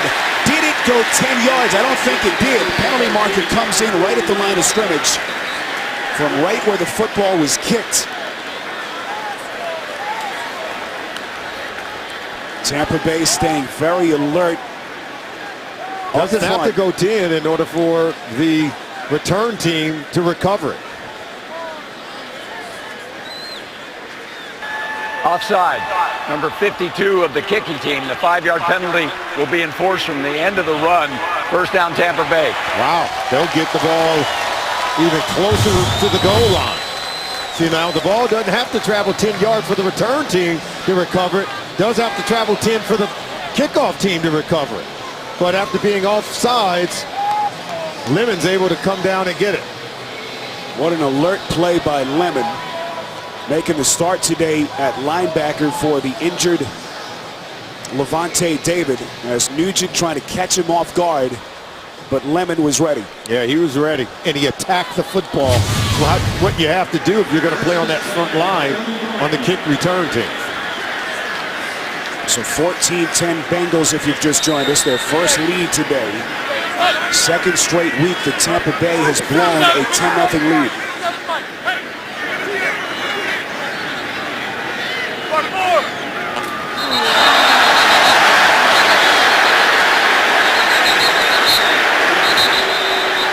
Brandon Thompson coming across the line of scrimmage. Bucs offensive lineman didn't appreciate the shot he took on the count. All kinds of penalty markers come flying in. You know, Sally, I guess you want to get your money's worth if you come across. Oh, absolutely. And boy, did he pay that often. Personal foul, unnecessary roughness, number 98 defense. 15-yard penalty, first down. Brandon Thompson. Watch it come shooting in. Yeah, he teed off on him. And not only with that, I think a poor play. I think it was a bad decision to go with the onside kick in that situation. Maybe they saw something they liked, and maybe it was just poor execution by the kicker. But the way the Bengals defense has been playing, you just got back into the ball game, take the lead at 14-10. I don't know why you go for the onside kick there and give the Bucs great field position here. Well, can McCown get them into the end zone? The journeyman quarterback with only his 7th start with the Bucs. First and 10 after the penalty. Pitch play to Sims. Cuts back inside the 15, ahead of the 12. Another penalty comes in. 4-yard run by the rookie, who missed the first 8 games of the season with an ankle injury. Again, our referee, if you've just joined us, is Bill Levy. And he has been awfully busy. This one appears to be against Tampa Bay. Personal foul, clipping, roll-up block, number 75 offense. 15-yard penalty, repeat first down. That's O'Neal Cousins. We go back to New York in an update with James Brown. Buffalo quickly striking. 2 quick touchdowns. Terrence West going to roll to his left. He's going to fumble. Jerry Hughes is going to pick up the fumble. He's going to return it for a touchdown. Buffalo right now on top of Cleveland by virtue of those 2 touchdowns, 14-3. All right, back to Spiro and Solomon. Well, you just get the sense that Bengals fans are going to be sweating through the rest of this day. We saw Baltimore playing earlier against San Diego. A very jumbled up postseason picture in that AFC North. Here's Sims again, getting close to the 25-yard line, about 26 after a run of 5. And after 3 consecutive plays with a penalty flag, we finally get one without a penalty flag being thrown. And now the Cincinnati Bengals have to settle in and play some defense. And we haven't seen any real production out of the Tampa Bay offense since early in the first quarter of the ballgame. Josh McCown's got to get this offense going. And I think it starts by their ability to run the football. This is 2nd and 20. Jackson in motion, top of your picture. Play action for McCown. Short pass to Sims, crosses the 20, close to the 17-yard line. Tackle made by Terrence Newman. Well, a poor attempt to tackle by Ray Maualuga. And I think we heard going in at halftime, Marvin Lewis told Chris Fisher down on the field that he simply have to improve in terms of their tackling on defense. And we just saw Ray Maualuga really whiff and allow the completion to go for close to a first down. I think we had some premature cannonball fire here inside the stadium. Threw some people off. As that clock continues to run down. This will be the final play of the quarter. 3rd and 11 from just outside the 17. Play clock down to 1. Wow. 4 different penalty markers come in. False start, illegal snap. Number 72 offense. 5-yard penalty. 3rd down. That's the end of the 3rd quarter. That's the 3rd penalty against Garrett Gilkey, the 2nd-year starter, making only his 2nd career NFL start. We are through 3 in Tampa Bay. 4-point lead for the visitors. You're watching the NFL on CBS. Raymond James Stadium, Tampa Bay, Florida. As we are ready for the 4th quarter, Cincinnati taking its first lead of the day on a 13-yard touchdown strike. Andy Dalton to A.J. Green late in the 3rd quarter. Now Josh McCown and company, 3rd and 16 at the Cincinnati 22, trying to take the lead back. McCown from the gun. Here come the Bengals. They get to McCown and wrap him up. Geno Atkins again. Sally, you've talked about how pass pressure has been an issue for this defense. They get to McCown again. And see, look, they go 4 wide receivers, so you only have 5 offensive linemen plus the fullback to block 4. They got to be able to hold up. But look, pressure up the middle by Geno Atkins, Carlos Dunlap, Robert Gathers. They all close in on Josh McCown to come away with the sack. Cincinnati with a pass rush that has really struggled. End of the day, 30th in the NFL with just 13 sacks. Patrick Murray, 42-yard field goal is good. So the drive stalls, but they do salvage 3. It's a 1-point game. Coming up tomorrow on CBS, it is a Mike and Molly marathon. 4 hilarious back-to-back episodes starting at 8/7 Central, only CBS. Spiro Ditas, Solomon Wilcox, Chris Fisher, rest of our CBS crew. Solly, that ill-advised onside kick attempt, setting up the short field for Tampa Bay. And the field goal makes it a 1-point game as Adam Jones watches that sail through the back of the end zone. Jackson and Dog trying to figure it out. Up 1 on CBS. Bengals offense back onto the field from the 20. 1st and 10. Up a point. Opening minute, 4th quarter here in Tampa Bay. This is Jeremy Hill will not get to the line of scrimmage. As Cincinnati fans not only keeping tabs on this game, but certainly what's going on around the division. Solomon just a half-game lead ahead of the rest of the pack. Pittsburgh, Cleveland, and the Steelers. And Baltimore, of course, right now, the only other team in the division with a lead as they play at home against San Diego. Dalton on 2nd and 11. That's Ryan Hewitt to the original line of scrimmage. Let's get you an update on the Pittsburgh Steelers. Back to New York at James Brown. Drew Brees in a groove. He really is, JB. This is going to be his 4th touchdown pass of the day. A double move versus Ike Taylor, number 24 for the Steelers. That is Kenny Stills, 69 yards, 28-13 Saints over the Steelers. Bart Scott says styles make the fight. Spiro, Solly, and Scott. Well, that'll make Cincinnati fans happy. Not sure to please Tampa Bay fans as they try to chase the Saints in the NFC South. 3rd and 9. Dalton again goes underneath to Hill. Alteron Werner had the first half interception there for the stop. And Tampa Bay's defense that has really turned the corner the last couple of weeks, once again able to get off the field. Here are the updated scores in the AFC North. How about the Baltimore Ravens taking care of business against the San Diego Chargers, and then Cleveland struggling on the road at Buffalo. So right now, Cincinnati Bengals, you know, they've got to take care of their business here in Tampa. They and Baltimore could be left alone on top of the AFC North division when this week is done. Cincinnati next 2 weeks, home for the Steelers, and then to Cleveland as they'll wrap up the season. A Monday night game against Denver, and then at Pittsburgh to close the regular season. Here's Bobby Rainey, inches to the 30. Opening stages, fourth quarter, 1-point lead for the Bengals on CBS. The NFL on CBS is sponsored by Verizon XLTE on America's largest, most reliable 4G LTE network. Jared the Galleria of Jewelry. And by Bud Light, who reminds fans to stay in the game and drink responsibly.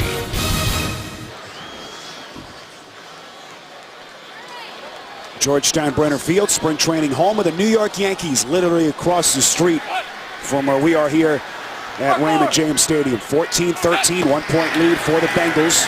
First and 10 as Josh McCown keeps it on the ground to Doug Martin for a pickup of a couple. Coming up after the game, time permitting, the NFL Today update presented by LGG3. Join JB, Tony, Bart Boomer, and Coach Cowher in our studios in New York. They'll have the latest scores and highlights.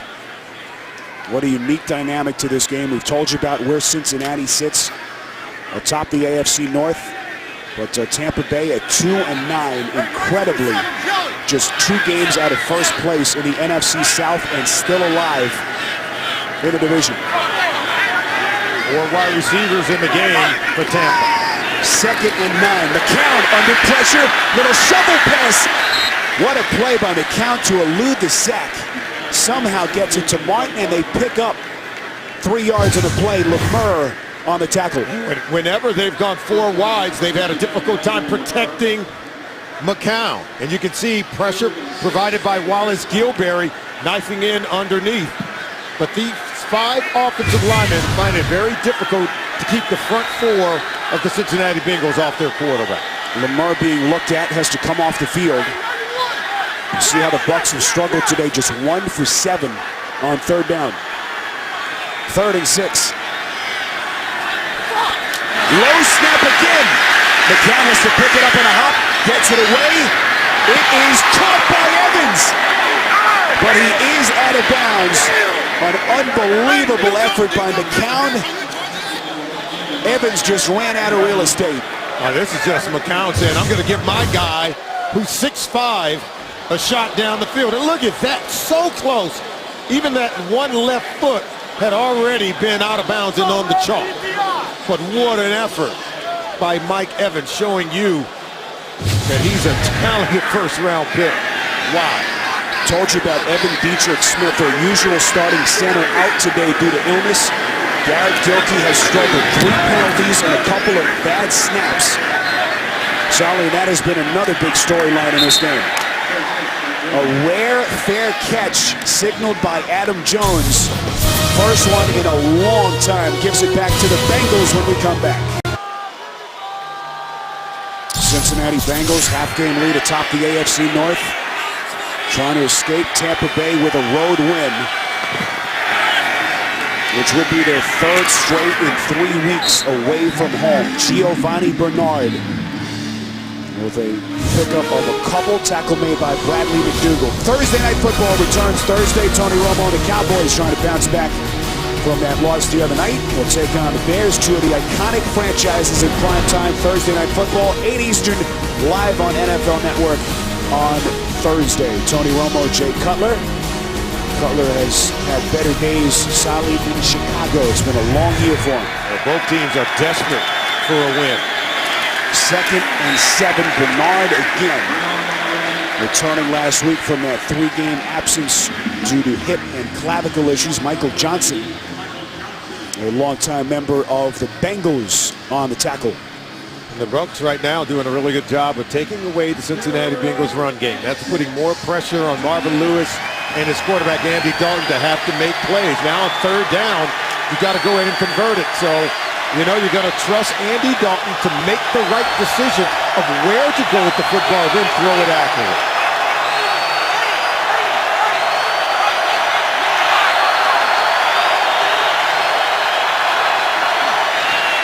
Low snap, Dalton 36, finds Green.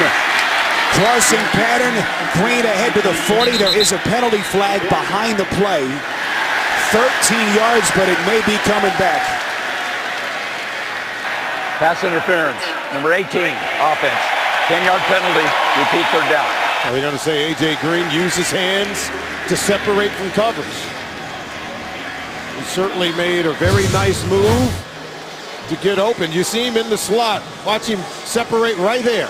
Just kind of knock down the hands. I'm not so sure that he didn't initiate coverage. It was just a hand fight between he and Isaiah Fry. At some point, you have to let him play, and I'm not so sure that by knocking down the hand that he gained an advantage on the route. Is that difficult for a former defensive back to say that? No, I think you got to be fair. You know, it's a football game. We want to see him play evenly. 3rd and 16 after the penalty. Dalton swings it over the middle, in and out of the hands of Mohamed Sanu. A perfectly thrown ball by Dalton, who has had his struggles today. The 3 earlier interceptions. That time Sanu has to make the catch. Gotta say, though, Dalton's been on the money here in the second half, Spiro. Look at this throw. Threads the needle in between that Tampa 2 coverage. Linebacker running down the middle of the field. Still is able to get it into Sanu, who can't hold on to the football. Sanu, in the midst of a career season, has been so short-handed. Critical drop here will give it back to the Bucs.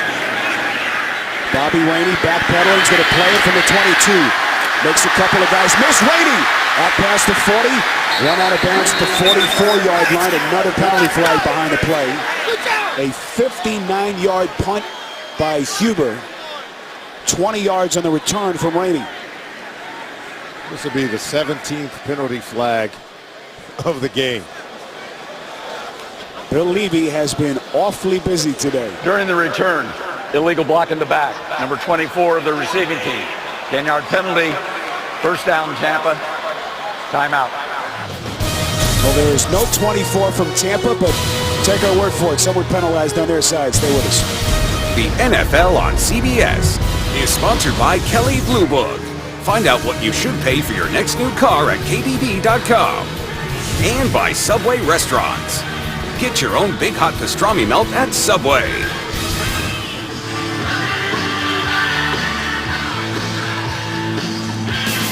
Well, Saturday the stars come out on CBS Sports for the SEC Championship game on CBS. Number 1 Alabama takes on number 17 Missouri, and later the Mountain West Championship featuring Fresno State at 23rd ranked Boise State.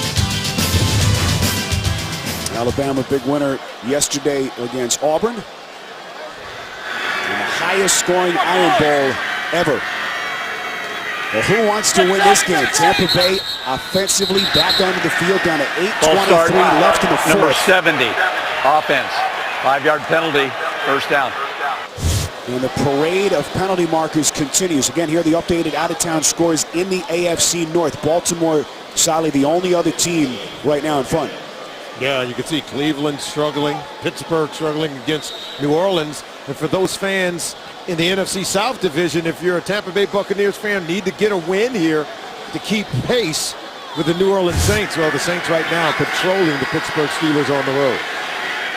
Bucs 2 games back in the NFC South, and Cincinnati again at 7-3-1, just a half-game lead over Pittsburgh, Baltimore, and Cleveland. This is Charles Sims, unable to get to the original line of scrimmage. Let's send you back to New York and an update on the Steelers with JB. Take a look at this, Spiro. Well, it's the Chargers. This is Ryan Matthews. He's going to go 14 yards. He's going to get his team closer to the Ravens. 23-20. Ravens still lead over the Chargers. 13-12 left in regulation. Back to Spiro. OJB, Chargers helping the Cincinnati Bengals cause. Baltimore Ravens got to pick it up. Here's McCown surveying the field, 2nd and 16. Pressure on the pass, right on the release, and the officials say it is a completed pass. 23 yards, Mike Evans coming back for it.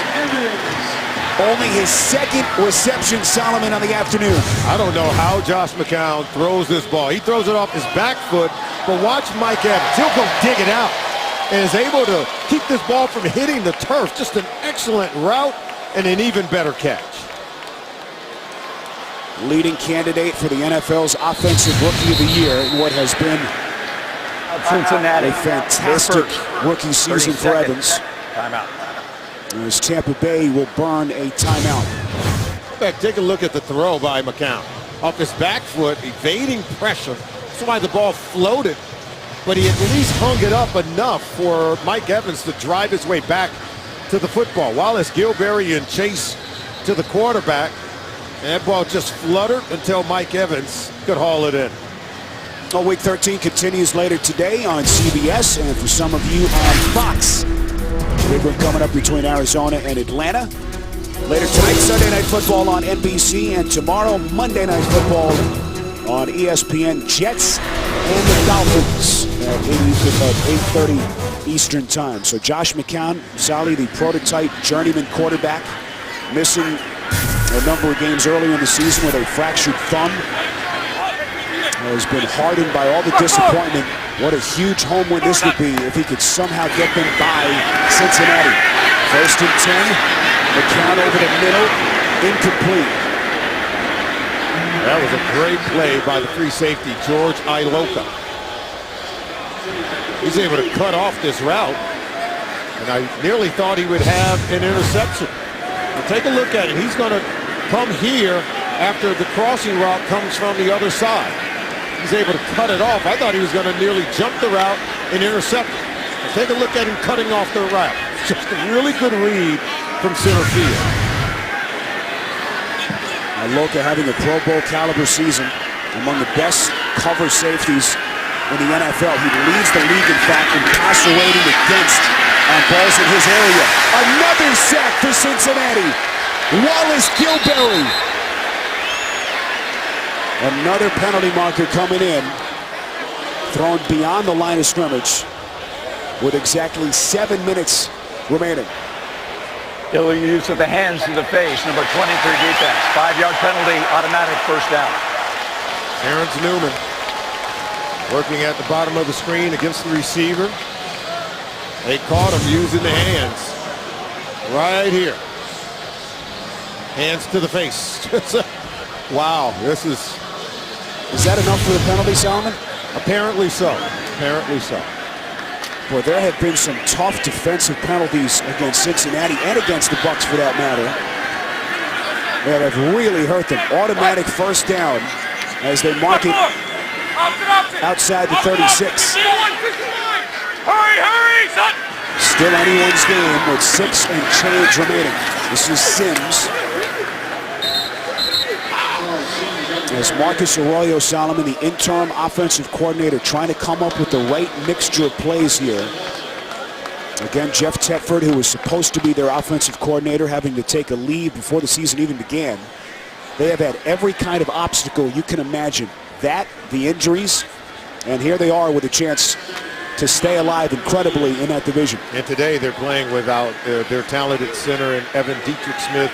Garrett Gilkey hasn't played well for Marcus Arroyo on offense, but yet they're managing to hang in there. McCown pump fake, 2nd and 9. Screen pass to Sims, cuts back across the 45, inside Cincinnati territory, and nearly down to the 40. Iloka and Nelson finally stop him. 21 yards and a Buccaneers first down. Now watch Ray Maualuga on this play. Stay with number 58. Allow him to take you to the ball and tell me, should he make this tackle? If he makes the tackle right there, the play is over. He whiffs, and now you have yourself a big play by the Tampa Bay Buccaneers. And look at that. Whoa! That's a man-sized block by the rookie Mike Evans on Terrence Newman. Evans got a career in wrestling after his football days are over. What a block by the rookie. 1st and 10. Charles Sims split out, bottom of your picture. McCown goes through his progression, swings it out far side, incomplete. Once again, Iloka on the coverage. It'll be 2nd and 10 coming up. Let's go back and take a look at this, because rarely do you see a wide receiver just dominate in the blocking game for a running back. Look at this. 6'5", picking on Terrence Newman, the 10-year veteran in the National Football League. You might want to call him Mr. Mike Evans after that play. Don't pick on the old guy. Terrence Newman, 12 years in. What a career he's had. But the rookie got the better of him on that play. 6'5", 230. My goodness. McCown under center. This is 2nd and 10. Here's Martin. It has been a two-headed attack, Martin and Sims. We haven't seen much of Bobby Rainey today. As that clock continues to run, we are inside of 5 minutes. Tampa Bay with all 3 timeouts left. Well, just when the Bengals do make a play defensively, they get a critical penalty to breathe new life into Josh McCown and his Tampa Bay Buccaneers offense. 3rd down, big play.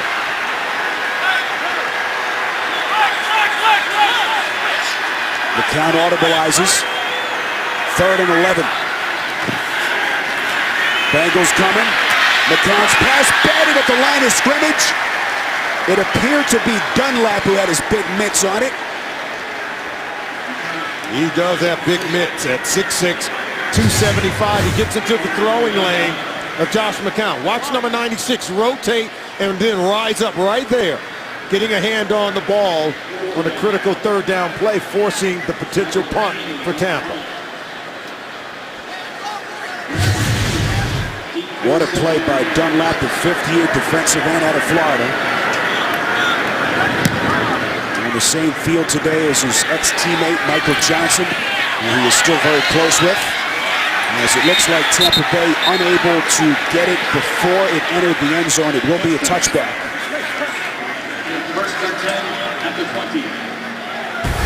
Here we go. What a throw! Touchdown! How did he do it? Rodgers going up top. The end zone. Oh, what a grab! Can you believe it? It is unbelievable. And coming up next, the big one from Lambeau. Tom Brady and the Patriots, Aaron Rodgers and the Packers, both as hot as can be. It's coming up 4:25 on CBS. 2 of my favorite quarterbacks in all the National Football League. It is a pleasure to watch Aaron Rodgers play. And amazingly, their first ever regular season meeting. 1st and 10, this is Jeremy Hill. Crosses the 20. As this one getting awfully tight. 2 timeouts left for Marvin Lewis and the Bengals. Solly trying to escape out of here with a win and maintain first place in the division. Well, it's very important that Marvin Lewis and Hugh Jackson, they're going to stick to the run game. But you can also feel like you can rely on Andy Dalton, who's played much better here, Spiro, in the 2nd half. He's gone 11 of 14 for 84 yards in the 2nd half. 1 touchdown, no interceptions. Let's see if he can keep the train on the tracks. 2nd and 8. Tampa Bay getting the push up front. Jeremy Hill loses yardage. Loss of 3. Michael Johnson leading the charge. And a big play call coming up here. Solomon on 3rd and long. What do they do? Big 3rd and 11 play. We've seen them be able to attack with the slot receiver. That's where Andy Dalton's been able to get an easy read, an easy throw over the middle of the field against this Tampa 2 cover defense. Now, if they go to that slot receiver, he's got to watch the linebacker in this Tampa 2 zone getting great depth, and that's going to be his key read to tell him where to go with the football. 3rd and 11. Dalton pump fakes, throws far side. He's got his man. It is caught by Wright. Inbounds. Miraculous catch by the rookie. 31 yards for the 1st down. Now take a look. He's going to eye this player right here because he's going to rotate to what we call a cover 2 zone. And this ball is going to go way out here. Now take a look. See the pump fake? That's what opens up the receiver on the boundary. He was able to get the defender to bite on the pump fake. Ghosted, jumped it.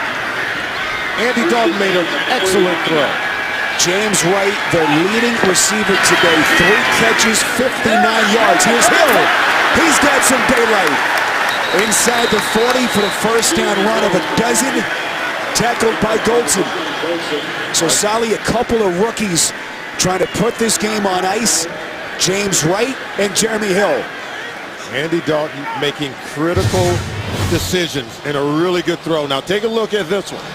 He's able to get it to the outside to right. but it was the pump fake that lured number 38 Golson out of position that allowed Dalton to make the throw over to right. And then Jeremy Hill, as a rookie, does a really good job of getting better as the game goes on into the fourth quarter.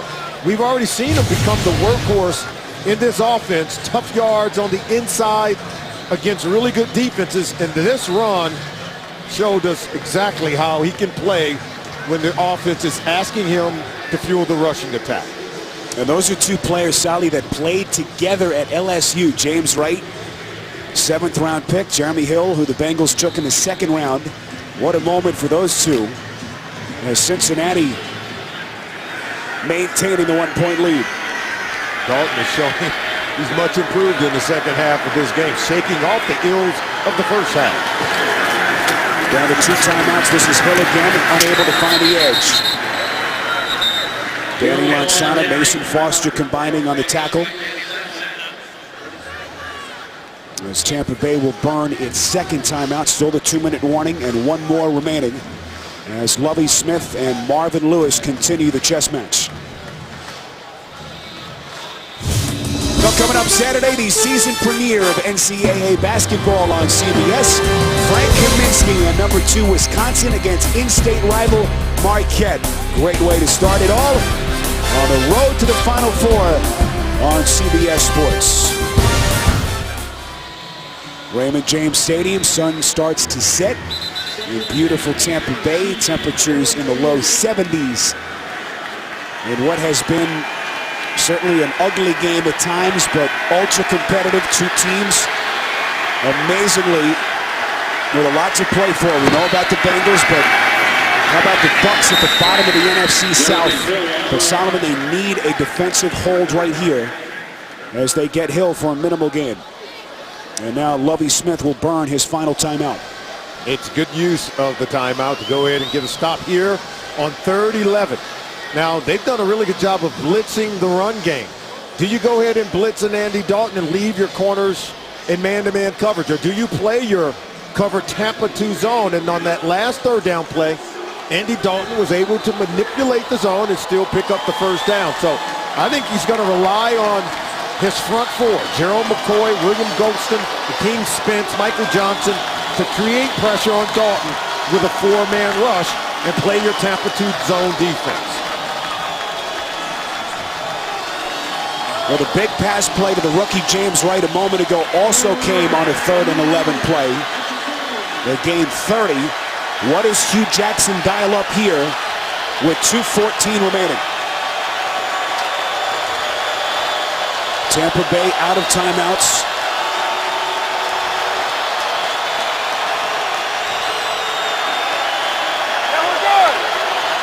Play clock down to 2.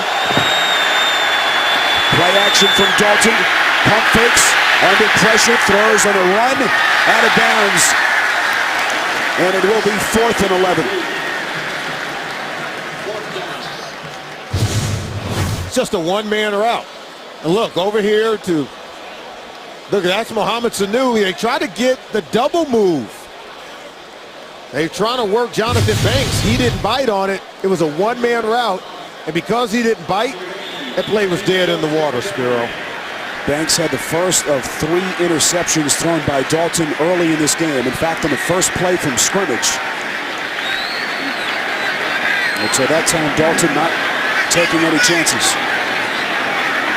Well, Huber has been so good this season. Can he pin them back deep here? Penalty marker whistles the play dead.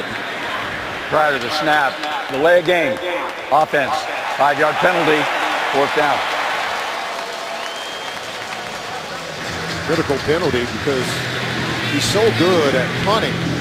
It's Kevin Huber. He can hit you down inside the 5-yard line. You don't have to take a delay of game penalty because you had to motion and shift to the alignment prior to the punt.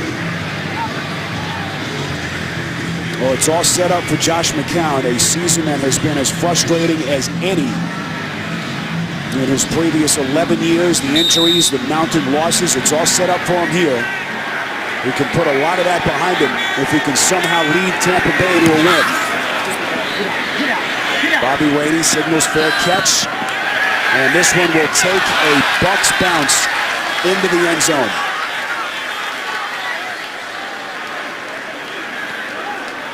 Still one play before the 2-minute warning. Tampa Bay, Solomon out of timeouts. Can the 35-year-old journeyman quarterback lead them down the field? You see what he's done in his career 4 times. He's had a game-winning drive in the fourth quarter or overtime. With 2:01, you're going to get a play, and then you're going to get the 2-minute warning. So you do have a timeout there. Go ahead and take a shot over the middle of the football field because you don't have to catch it, maybe get out of bounds and stop the clock with no timeouts left. But what did Josh McCown tell us? He said, you know, he and Lovie Smith have a great relationship. He wants to come over and help Lovie achieve the dream of turning this program around. He said, it's too bad it hasn't happened yet, but I'm here to make sure we get it done. McCown from the gun, 1st and 10. Under pressure, hit on the throw, it's incomplete. Geno Atkins, who had the sack earlier, right up the gut. And that takes us to the 2-minute warning. 1 point, Cincinnati lead. You're watching the NFL on CBS. There's Patrick Murray. You see the target line. Tampa Bay out of timeouts. $1:55 remaining. Trying to get within field goal distance. His career-long 55 yards back in Week 5 in New Orleans. McCown, 2nd and 10, over the middle, completes. Close to the 27, that's Louis Murphy, as they quickly have to get to the line of scrimmage, a pickup of 7. Remember, the Bucs have no timeouts. If you're the Cincinnati Bengals, you want to get depth. Don't allow them to throw the ball over your head. If they try you, then you've got to come down with the interception. Clock continues to run, 3rd and 3. McCown near side, 1st down, he's got the rookie Evans. 8 yards, they move the chains and stop the clock. In situations like this, defensively, knowing they have no timeouts and they have to throw the ball near the boundary where they can catch it and then get out of bounds to stop the clock. Go ahead and jump the out route. Just make sure the ball has already left the hands of the quarterback in case of the double move. Now Josh McCown, as Andy Dalton looks on. McCown coming over with Lovie Smith from Chicago because of the familiarity and the bond between those two. Trying to get a home win for his coach right here. 1st and 10. Screen pass through the hands of the intended receiver, Murphy, who a moment ago had his first catch all day. Critical drop. It'll be 2nd and 10. Yeah, McCown did a good job. The protection held up. They're stunting up front on that defensive line. And there you see it, right through the hands of Murphy, who's almost acting as if he wanted to run with it before making the catch. Murphy last week, career high 113 yards. 3rd career game of 100 yards, I should say. And it's going to be really hard for Josh McCown to throw the ball down the field because the protection of his offensive line simply isn't holding up long enough. 2nd and 10. McCown again under pressure, finds Rainey, screen pass, Rainey makes it, guy miss, inside Cincinnati territory, still going. Down to the 37-yard line, tackled by Vincent Ray, 28 yards. What a play by Rainey. Another missed tackle by Cincinnati Bengals in the secondary out on the perimeter. Had a chance to tackle Rainey back at the 35-yard line. They are right at the target line of their kicker, Patrick Murray. Clock continues to run. Pre-snap movement. Did Gilberry get drawn offside? Neutral zone infraction. Number 95 defense. 5-yard penalty. Still 1st down. Wow. Wallace Gilberry. He's a 6-year veteran out of Alabama. Watching number 95. Left side of your screen right there. They draw him offsides. That puts him inside of the target line for Patrick Murray.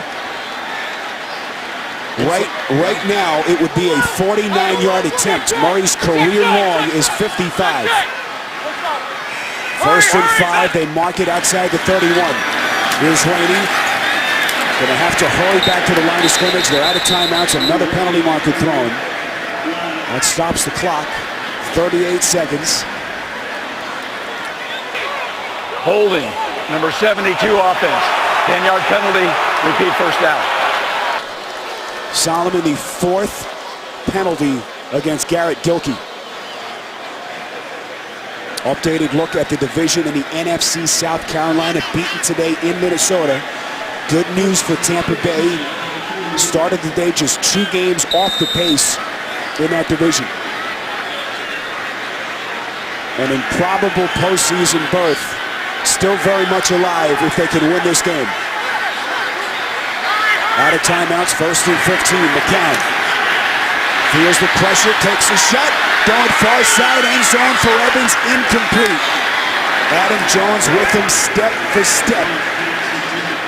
32 seconds left. He told you, top-down coverage for the Cincinnati Bengals in their secondary. They've given up the fewest touchdown passes of any defense in the NFL.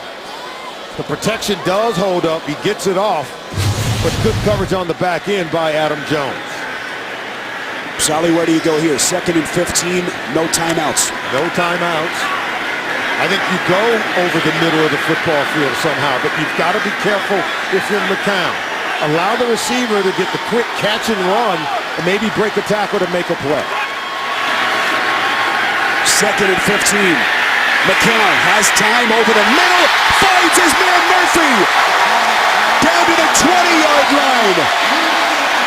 Bucks hurrying out of timeouts, 21-yard pass play to Murphy. And now the officials stop the clock. A challenge flag has been thrown out.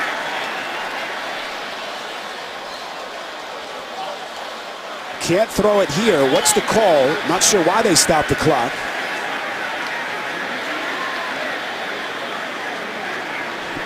This is going to be interesting. It looked like Marvin Lewis initially had thrown the red flag. He wants something looked at. You can't challenge under 2. Cincinnati challenged when they're not able to challenge. That means they will be charged a timeout. Oh, boy.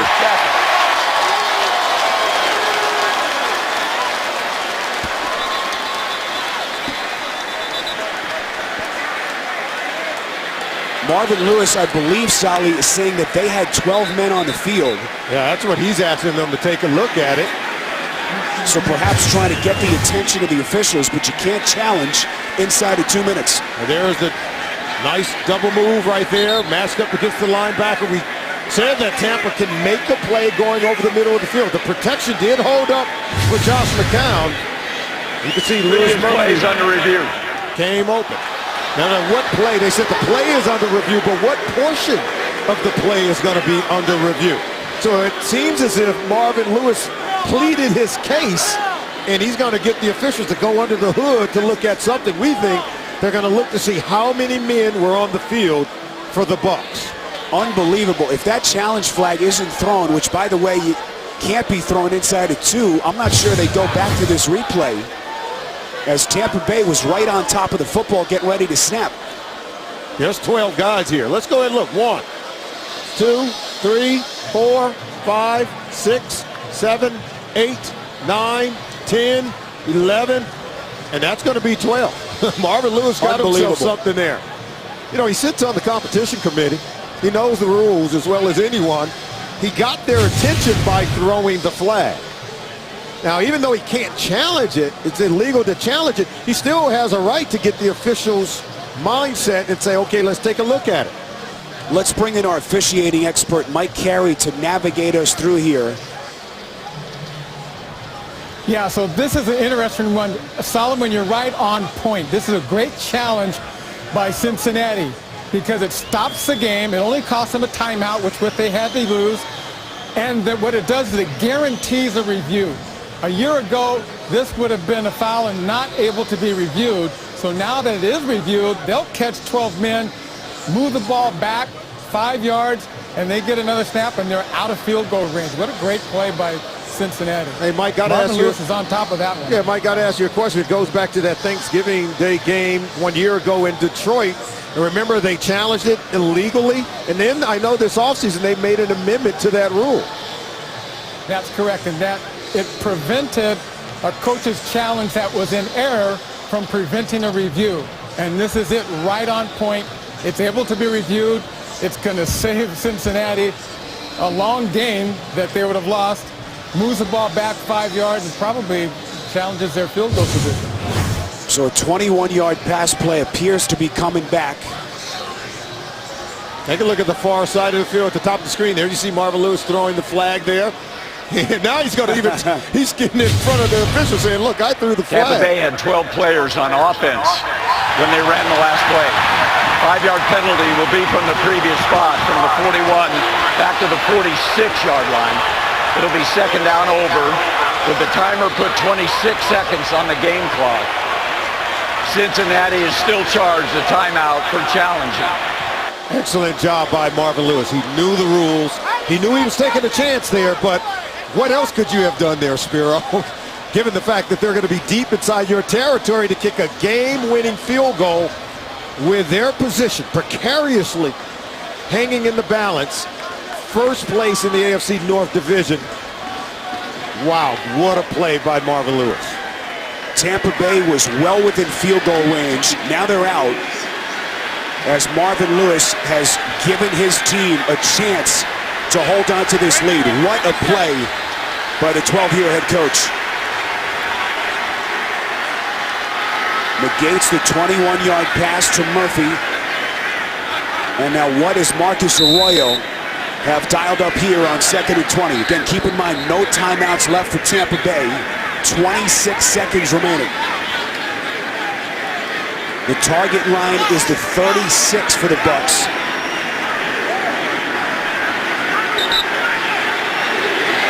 Play clock reset to 25 after the penalty. Hasn't begun yet. Officials trying to sort through some confusion here. You saw Bill Levy in the white hat, a referee, and now we're ready. And the Bengals appear to be confused defensively. 2nd and 20. Does McCown have one more magic trick up his sleeve? Hit as he throws. McCown, second stab, it's incomplete. Intended for the rookie Haran. Excellent coverage by Newman. It'll be 3rd and 20. Right, Newman knifed in under Haran, nearly came away with the interception. As McCown was pumping in the direction, he gives time for Newman to close in on this route. Look here. He knifes in and nearly came with the interception. Once you start pumping in that direction, I think as a quarterback, you got to be careful to go ahead and pull the trigger on the throw. Again, the target line for Patrick Murray, Tampa's rookie kicker, is the 36-yard line of Cincinnati.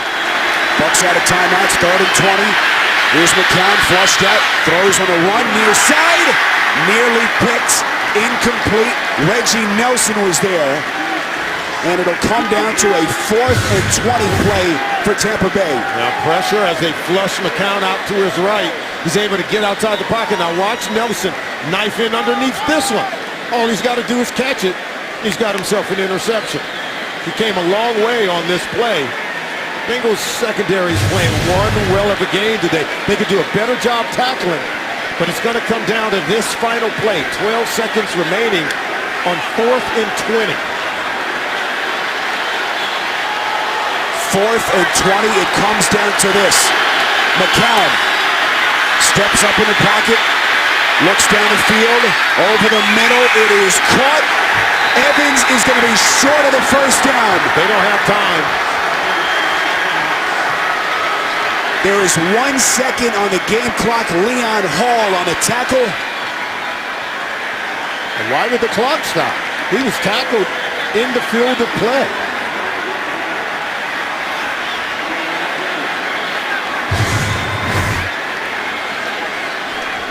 Well, it's going to be first down Cincinnati. So with the change of possession, absolutely. The clock stops, 1 second remaining. Patrick Murray, the rookie kicker who is hoping for a chance, won't get it. And a season of frustration for Josh McCown continues. Unbelievable. And that decision by Marvin Lewis critical may very well have saved Cincinnati's bid for a division championship. The Cincinnati Bengals will survive in Tampa Bay. Your final score, 14-13. As the Bengals, for the first time in franchise history, win 3 road games in the span of 3 weeks. And they will fly home to Cincinnati at 8-3-1 as they maintain their very slim margin atop the division.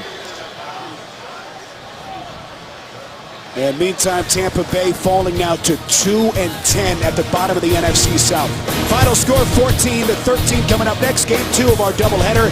The Patriots at Lambeau against the Packers. Now for Chris Fisher, Solomon Wilcots, our entire crew, Spiro Ditas saying so long from Tampa Bay.